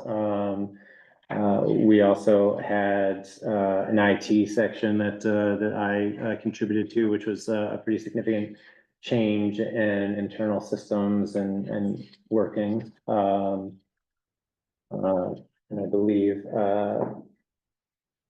and you did the broader summary, yeah, the rest of it. But this year, the topics are a little bit fewer. Yeah, I don't feel it's on top of it. I mean, I was so intimately involved last year. I don't feel as on top of it this year, or maybe with help from staff, I could help put it together. But, Sure, I'm good. Come up with a list and. yeah, also, one of the things that I was proud of last year was where we talked about what our priorities were for the budget. Mhm. And we're not ready to do that yet. But we could put a placeholder for it, I suppose.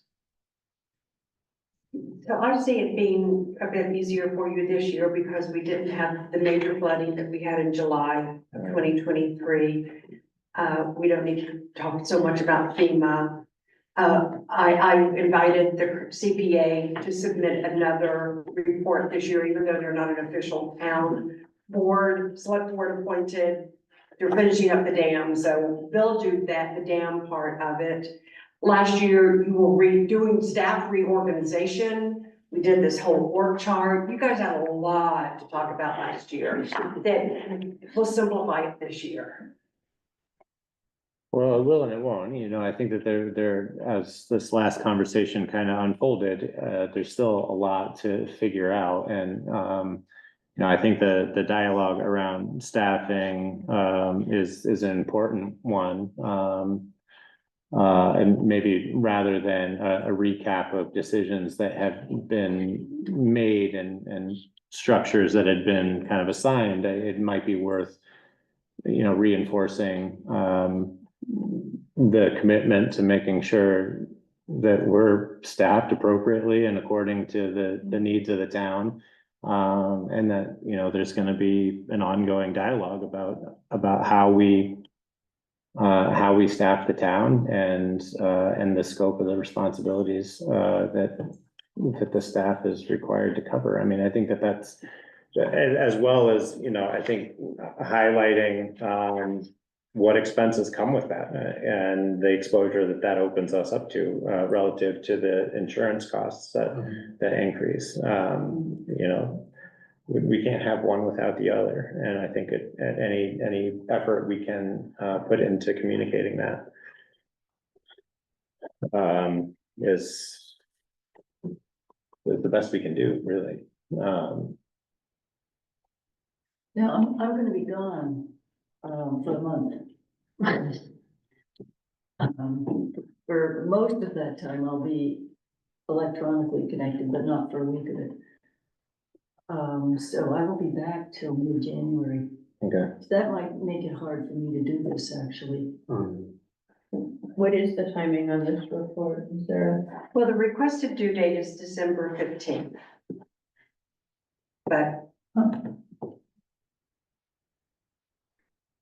that's, I hesitate to say that that has flexibility.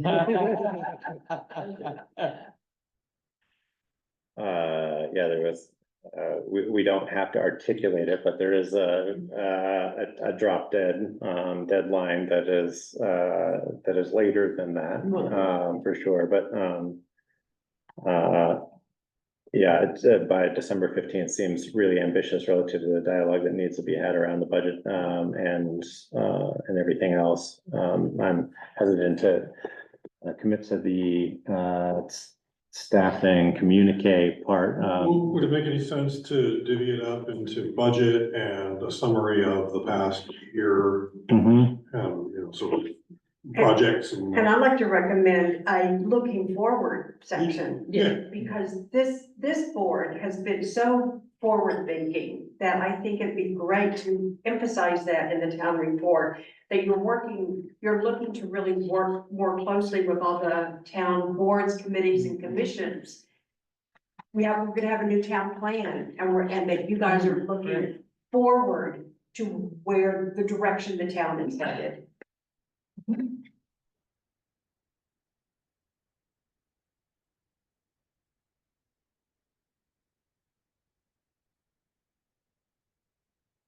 Well, I guess we'll table some further discussion on that until we can kind of define what those areas of input are going to be. And make a call for people signing up for specific things where they feel inclined or motivated or willing. Or we'll draw straws, we'll put names in a hat, we'll do whatever we need to do. But I've taken some notes on some of the topics so far, and we'll put that list together. Okay, move on to Curtis Pond Dam.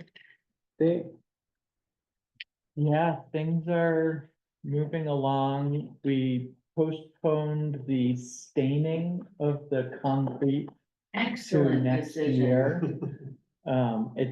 Was a sort of a challenging decision because we'll have to lower the pond a bit next year at some point in order to do it. So we were hoping to do it this year, but with the timing and the temperature and the required curing times of the concrete before staining it, there's no way it's gonna happen. But the work is really drawing to a close. The bank on the high side has been regraded. They sort of recreated their lawn. Their steps are in. Today they assembled the low water outlet valve assembly, which was giving them some trouble last week, but that's all in place now. They're removing, everything's backfilled. They're removing the gravel road. I expect in the next couple of days, they'll start re-watering the cove. And we'll see water. There's masons there. Started today doing the stone walls that line the spillway. So it's really starting to look like it's gonna look forever. There's still a couple of weeks of odds and ends and site cleanup, and they have to put AstroTurf down on the top between the old and the new dam. So it's not done, but they're they're supposed to be out of the water Friday. Although there was one of the documents we were sent said Friday, one said the following Friday, and so it's a little wishy-washy, but it'll definitely be in the next, if not by this Friday, early next week, that they'll be out of the water and substantially complete. And the we're still waiting on some numbers. I have a little concern that our D and K budget might expand a tiny bit based on some personnel things and who's doing what monitoring. But I think, the last sources and uses, we were looking like we were about, what, 42,000 over budget total.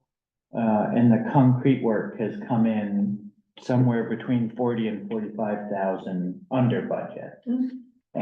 So I think there's a chance Very close. we're gonna come in right on budget. And the CPA received the final 100,000 of the loan. I don't know if Marge didn't bring you a check. Not yet. did she? So we're just, I think, waiting for it to clear accounts, and we'll get a check in the next couple of days. Great. And how's the fundraising going for repaying the loans? It's good. It's been a little slow. I've been really busy. But we're gonna do a mailing, sort of as soon as it's substantially complete. We're gonna do a mailing to all, I forget, 600 or 700 people who have donated previously, with another fundraising appeal. But we have enough sort of momentum and sustaining donors' annual commitments coming together that I'm confident we'll be able to put it together. Yeah, Well, that's great news. yeah, it's As all, projects go. Construction projects of that magnitude, that's pretty significant. But it's on time and Yeah. relatively on time and on budget. it's kind of Is, hard to believe. is there?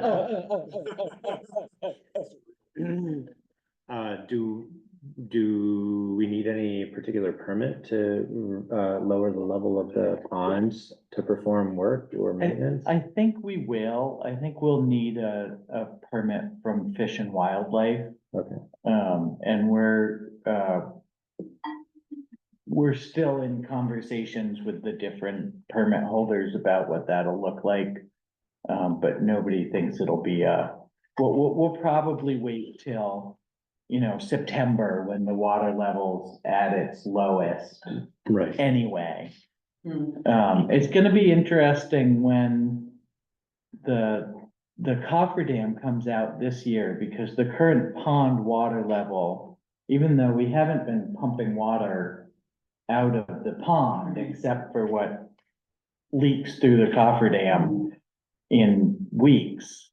But the current pond level is below the spillway Yeah. elevation. Hmm. And so even once the cofferdam's out, we may have to, we're in sort of a funny place where we're required and need to be feeding water to the stream downstream. And that's always happened naturally, leaking through the old dam.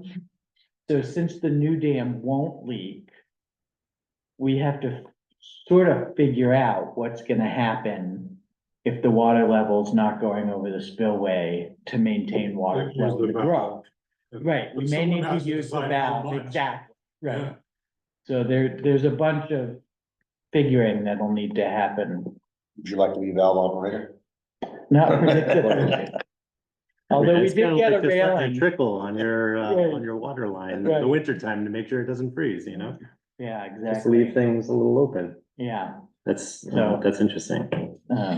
And nobody really knows, like, there's never been a dam that didn't leak. And so, It's a novel concept. right, so like, will it fill up really quickly with the springs coming in, Yeah. or will it stay below the spillway? But the whole pond is really low, It like is all very around. low, As low as yeah. it gets. Yes, so is that because of the construction, Well, or it's just a dry No, year? it's We're in so a drought. dry. it, Because it's right. because of the drought. I think it's both, Okay. right, because we kept it artificially low Mhm. through the wettest Right. part of the summer. Right. right? So it maybe would have gotten high and then therefore not gotten as low as it is now. I don't know that it's really gonna come up much before it freezes over. It might be spring before we see it back to regular level, just based on rainfall. Yeah. Well, thanks for the update, Jamie, and commentary, everyone. We've got reports next. Tegan, do you have anything to add? It was all elections last week. We had great turnout. Everybody was great. Volunteers were great. Voters were great. I have no complaints. We had lots of things set in place in case there were security issues, and we didn't face any security issues. From a logistics standpoint, it couldn't have gone any better. Well, Thank you. thank you to everyone who made it go so smoothly and made all of those plans. I mean, that's really important work, and we're fortunate to be in a place where it did go smoothly. Yeah, here. So thank you, Tegan and Barbara and everybody else who volunteered to make that a safe and responsible civic process. Absolutely. And I think that's all I've got, unless Barbara has something to add that I'm forgetting. Just that the information on Front Porch Forum about all the elections was excellent. It was All- excellent. Everyone, it was great. Well, good, because soon we'll start talking about school ballots and Calais ballots and what's getting mailed and what's not, and we'll start a new round. Well, get some sleep before you start doing that. Kari, the financial Financial, report? so, this is the report as of the end of October, so we're about a third of the way through the year. You would think expenses should be somewhere around 33% if everything were distributed evenly, which they're not. General government's at 40, and I think that's mostly timing issues. The only places that we're really over are animal control, which is complete, more or less complete. Mhm. And then, the phone internet in this building, and we have a plan to, rein that in, switching to the internet, so, to CD fiber. And then on highway department, we are running high, we're at 45%. If that's removing this, transfer of the, for some reason with the accounting, we recognize the income of the greater bond. And then it flowed through and then went out, and that wasn't budgeted. So if you remove that, 329,000, we're at 45%. And a lot of that's in the materials, and some of it we're gonna get reimbursed for. We have about $50,000 in grant money coming in, for the road work that was done over on the east side. So that will certainly help offset gravel and culverts and erosion stone. Chloride, I have to say, we just under budgeted that and overspent, and that was a learning. We didn't really spend much on chloride last year, but this year we really spent a lot on chloride, so I apologize for that one. That's for dust control? Yeah, So it was just a dry year, so. yeah, I think that had part of it, And we probably weren't doing very much treatment of the roads last year because a lot of our efforts were spent on reconstruction, which frankly probably exacerbated some of the need for I think it was retreatment. 43,000. We can't be spending that much on chloride, and it just sort of got away from me. So we will definitely have to rein that in for future years, and just probably live with some dust. If it's gonna be that dry in September and October. We were still applying it in October. I take it that's unusual. We have, part of that is we've made most of our debt payments in the highway department already, so that brings up the overall, and that will even out. But other than that, no major concerns. Tax collection is going well. I was wondering, I was struck by the sheriff's department budget being quite a bit over. And I thought we paid them a specific amount. Did something happen?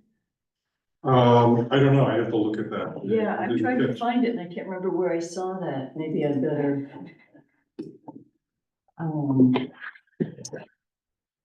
hold my question for another time. Well, they'll be coming in, they're one of the folks planning on coming in for our next budget meeting, so it would be good to probably have them report It on was their odd because I expenses. thought what we did was we. Sheriff's Patrol, it says we budgeted 4,000, we've only spent, a little under 1,500. I was thinking of. Yeah, because we've contracted with them for so many hours a week, so. Yeah, are you thinking it's too low, or? No, that wasn't what I Yeah. was, I'm sorry. Yeah, I don't manage that at all. They actually set their own time and, Yeah. I've made a couple of requests, like, can you get out to Lightning Ridge? Mhm. But I don't get any reports. All we get is, we get a little bit of revenue from time to time from traffic fines. But I never really, they don't provide any reports about what they did, when they did it, how long it took and all that sort of thing. Is there billing for that, at a fixed fee that we pay upfront or at the end of the year, or is it, do they amortize it? Yeah, we get invoices. Every 2 weeks or something. Oh, it's not that often, but it comes in periodically. I think we get one at least every month, and I think it probably outlines what the services were. Yeah. I don't study it. I can find out more, or we can ask them when they're here in 2 weeks. I mean, I think it's some, I don't necessarily want to drill down into costs other than making sure that we have like some way of keeping track of how much time they're allocating and to where, if we're going to consider increasing the budget for enforcement. It shows date, time, location, and officer every time that it comes out. Okay. There you go. Once a month. Yeah.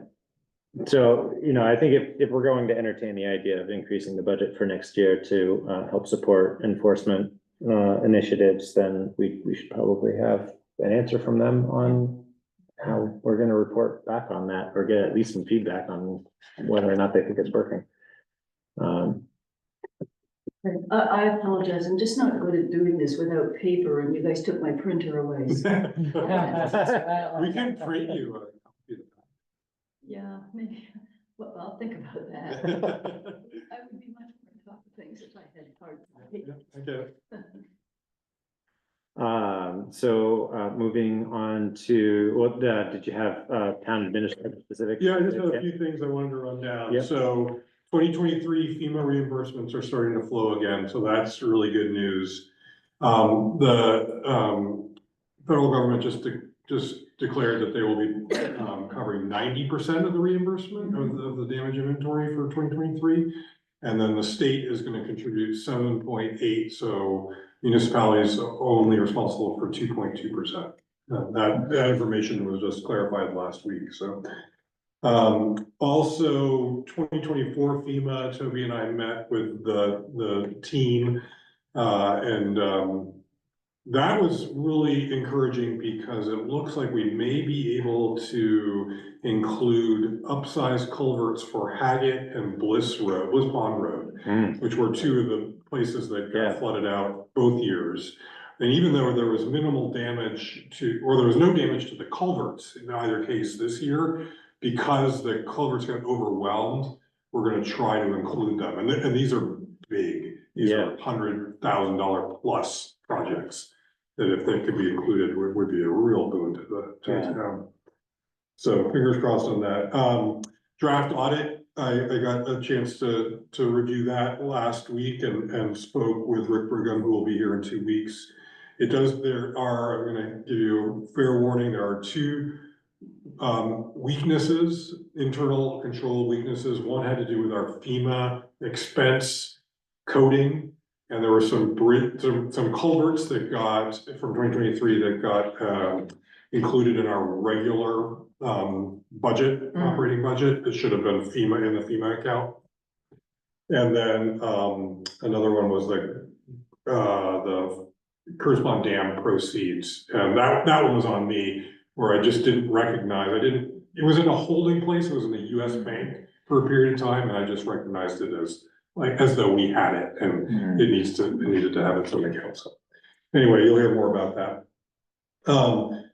Beaver Dam issue, John Stafford put a notch in the top of the Kent Hill Road Beaver Dam. And we didn't talk about it beforehand, he just made the decision that he felt like the water level was high, he was concerned about damage to that road. I'm surprised that Craig didn't bring it up when he was here, because he was very upset about that. So, I'm sorry, he did the not deliberately in order to. Yeah, he shoveled out about a foot by a foot, kind of like, more like a triangle, but just To stop the beaver activity. to lower the level of the water. The baffle only brings it down a certain amount, and John thought it was too high. Okay. He probably should have talked to me before doing it. I probably would have said, okay. I mean, And Craig was worried about the beaver's den, your memo says. that's what Craig, I was wondering, like, Craig, why do you care about this so Yeah. much? And he felt like, well, two things. One is that wasn't what was approved and part of the plan. The other thing is he's genuinely concerned about if the water level drops, that means the beaver's den might be exposed to predators. Mhm. That never even occurred to me. I never thought it could. I've learned more about beavers. Yeah. Well, the water level is too high, and it's affecting other landowners as well, all the way up to Sherry Fish. I mean, It does strike me as high. It is lower than it was before the baffle. The baffle has done something. I expected it to come down more, but. no matter what, this needs to be addressed in the future, because we're gonna spend all that money fixing the French Mac you said. Yes. You know, The couple more things I wanted to mention are the East Calais stormwater projects are moving forward. We're preparing, or not we, but the Regional Planning Commission is putting out bid documents in the coming weeks. And at this point, the plan is to have the construction done between April and end of July. So, and there will be a mandatory on-site visit so that bidders can see what they're getting into. And that'll happen in December, I believe. And then the other thing is, remember when the Friends of Winooski, Michelle Braun came in and talked about the dam removal in East Calais? And we mentioned, I think at that time, the hazard mitigation grant. And so we were told that the replacement of the Moscow Woods Bridge on its own probably wouldn't qualify for that grant, just their analysis of the cost benefit. But they did say that if we combined it with a dam removal, then we have a chance, so we're gonna go ahead and do that. And what's exciting about that is that this particular hazard mitigation grant will, if we get it, will be funded at 100%, at least that's what they've said. So those are two big issues that could potentially be addressed. So we'll And see. would we be able to kind of lean on Friends of Winooski to help prepare most of that documentation and Yeah, grant writing? That's right, and they're working, it's great, they're working with SLR engineers, who are the folks that are doing the stormwater projects, so we know them pretty well. In fact, it's the same engineer that seems to be involved. So, and she's also the person that said, you gotta do something about that bridge, so, it all sort of fits together pretty well. Great. Well, that's good news. Thanks, Harry. Sure. So meeting schedule. So we wanted to have a bit of a discussion around the next couple of meetings. So we'll start with that, and then there's a little bit of dialogue to work through on scheduling, as well as like regular timing of our meetings. So for the December meetings, everybody filled out the doodle poll. Thank you, and Barbara, thank you for coordinating that. So we have a regular meeting scheduled for. Yeah, the 9th and the 23rd are 9th what and has been 23rd. scheduled. The 18th was, I think, unanimous, with reservations from Ann, because you have to be on a plane first thing. I have to get up at 4 o'clock the next morning. Yeah, So, but that date was actually better than the 23rd, I believe. So then the question is, when this conversation started, do we want to add a meeting date just to focus in on the budget? Certainly could do that, or we could just simply swap the 23rd and the 18th, or we'll leave things as they are. Sort of, those are the options.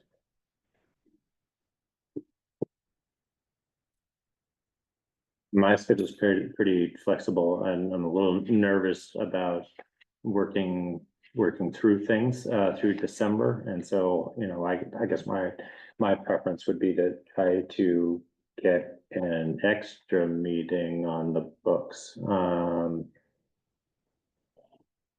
So you are meeting, because I won't be able to on the 23rd.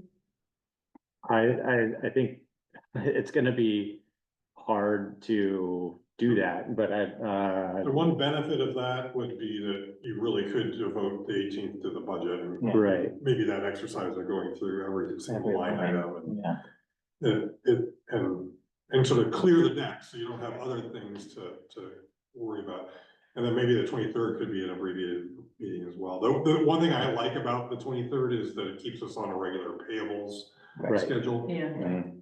But it's the 23rd, it's like Yeah, it's a terrible day. it's a terrible day for a meeting, but we just need to get a quorum. And so, I think it's probably worth keeping on the calendar tentatively. In the event it works out that we can get a quorum and have an abbreviated meeting just to kind of keep payables going. If that doesn't work, then that automatically adds an agenda item to one of the previous meetings to authorize Kari to process payments, which we've done in the past to kind of get us through those periods before, but it's kind of challenging. And then the really tricky bit is that it would stack up quite a few weeks, I think, before we're meeting again in January. So January. it'd be nice if we didn't have to add too many other agenda items to the earlier meetings. If we know that we have the 23rd in our back pocket. So my understanding, you think we'll finish the budget on the 18th? Is that the plan? will we have fire department? We'll have met with the fire department. Yeah, and you know, they're sort Well, of they're not. We have outside the only- scope of Yeah. our budget. It just depends on how, you know, productive we can be in paying those reductions. We have two meetings before on the 25th and the Right, yeah. December 9th. Yeah. I don't think you finalized the budget until early January last year, did you? That's right. Sandra nearly had a heart attack about it, but that's right. There were a And a lot couple- of it was because a lot of things didn't come in. Right, it was those fire departments at the end and Yeah. also County? some of the insurance, even passive, I think, held you up for a while. Washington County Treasurer was a nightmare for you, but I think. ours That was the already on last top of thing that one. came in, I believe. Yeah, Well, that was because of the flood. They Yeah. were all Oh. in disarray. Okay. So- Something, yes, is the answer. So do you see the 18th as being a long slog then? Well, it depends on how much time we devote to budget next time. We haven't dug in yet. No. Or we have two meetings, We have two meetings, right? so maybe we could spend a set amount of time working on one part of the budget next meeting and another of the meeting after that. We'll have to, you know, So is it possible to maybe make that big chunk the road budget for the next meeting? Sure. And that is a pretty substantial chunk Yeah. that needs dialogue, and then theoretically, that's out of the way, Yeah. and then gives us a little bit of extra time to zero in on the governance budget for the 9th, and then Yeah. that'll make Let's do the it. 18th a full review of everything. I like that idea. I will not be here for We've the got- 25th meeting, but I can I can. do that. 23rd, yeah. The 25th. Oh, November 25th. We've got to have that conversation, that staffing conversation at some point. And I don't really know how we're gonna structure it. Are you gonna do some more work, Cory, and come back with a proposal or? Yes, yeah. You know. A lot of that. Was gonna ask if we could do something to help. With, Yeah, I think that somebody to have I'd like some, to help you. Wayne. okay, I Yeah, guess when I was here, I went looking at what different towns did for their, road commissioner, and so it's amazingly different. oh, yeah, Yeah, so it'd be an interesting discussion. okay, I'd be happy to help you with that. all right. thanks, Bill. I think that would be great to work through some of that, though, I think to a certain extent, while it's a fairly urgent thing, I think it's most urgent that we earmark Right. a certain amount of budget for addressing the issue, and to a certain extent, that's a simpler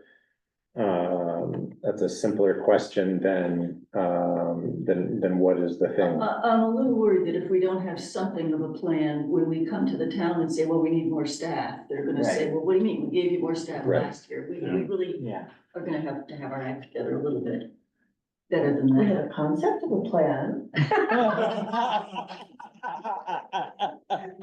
That. All we've had this whole time is a concept of a plan. Yeah, that. Agreed, yeah. And I guess I wonder if it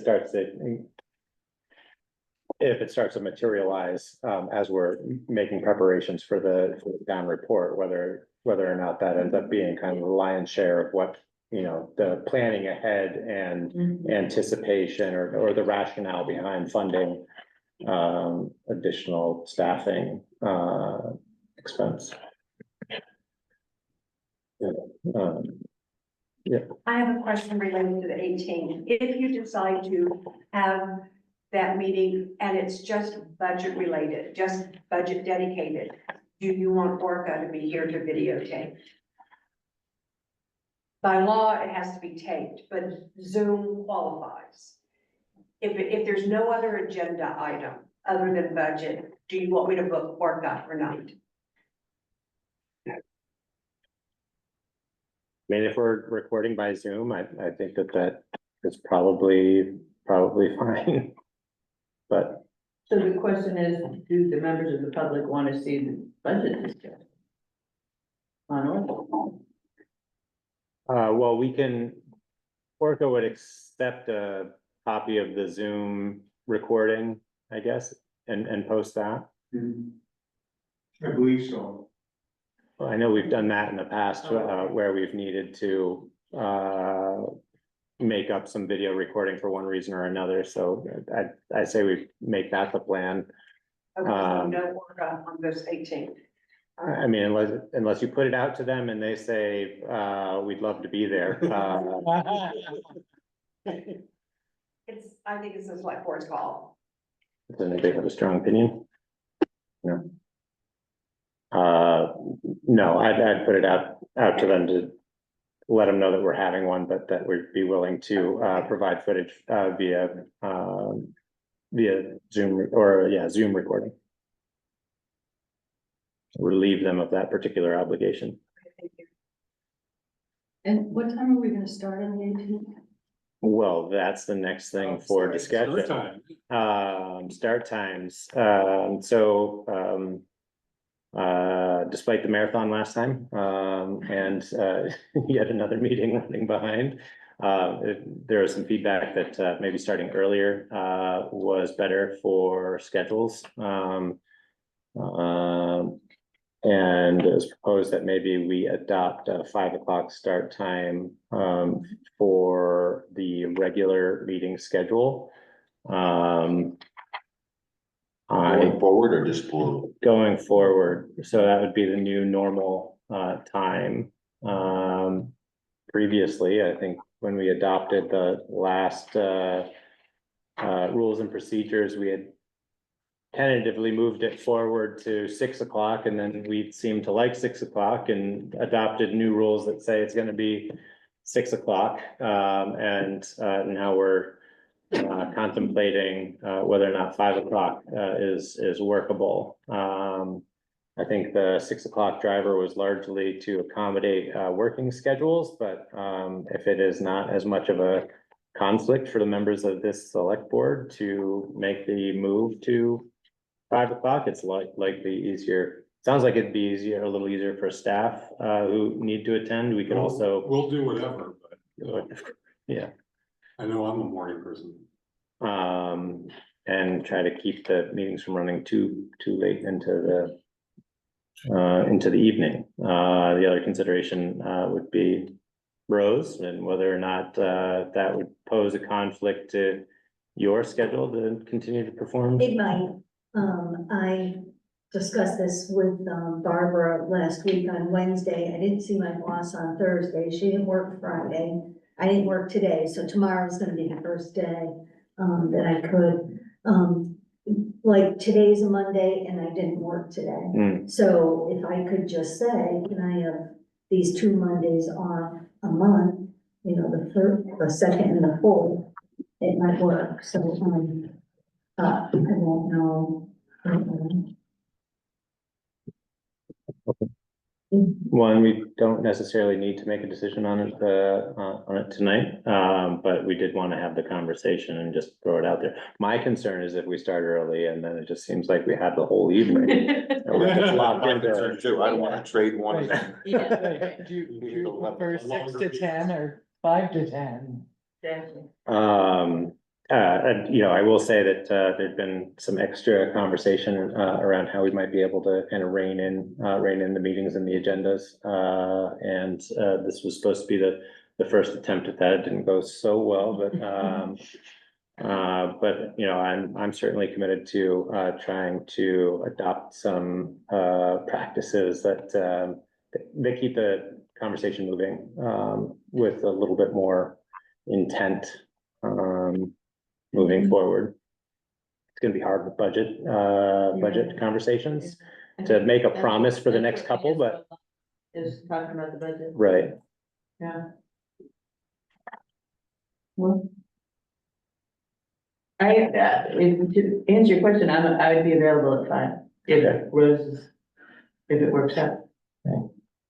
I have no strong opinions between 5 and 6. It doesn't really make a difference to me. Except dinner, right? No. Well, theoretically, if we, you know, do a better job making them 2-hour meetings, then we could probably get home for some sort of reasonable dinner hour. Otherwise, we have to wait until after dinner hours, and that's always the debate. But yeah, I'm fine tabling this until we have some more feedback from Rose and take it up the next meeting. See if we can't push them a little further forward. So we'll keep next meeting at 6 o'clock, and then if we can, we'll roll into 5 o'clock start times if it works for everybody. In December. We'll have my liver, that's for sure. What? It seems like certainly for the 18th, you would probably prefer that one regardless of where we go everyone else. 4 o'clock, actually. Might be a consideration. I mean, Yeah, and that was already a special meeting, so, Right. you know, we can make that one earlier. Yeah, I appreciate it. I mean, we could do it at 4. Okay. 4 o'clock on the 18th. Oh, really? Oh, I was, really? I mean, I'd say it's a strong possibility for me. I guess I'll have to look a little bit closer at my schedule, but, you know, put that on the table too. With that, I guess I'll take a motion to adjourn. So.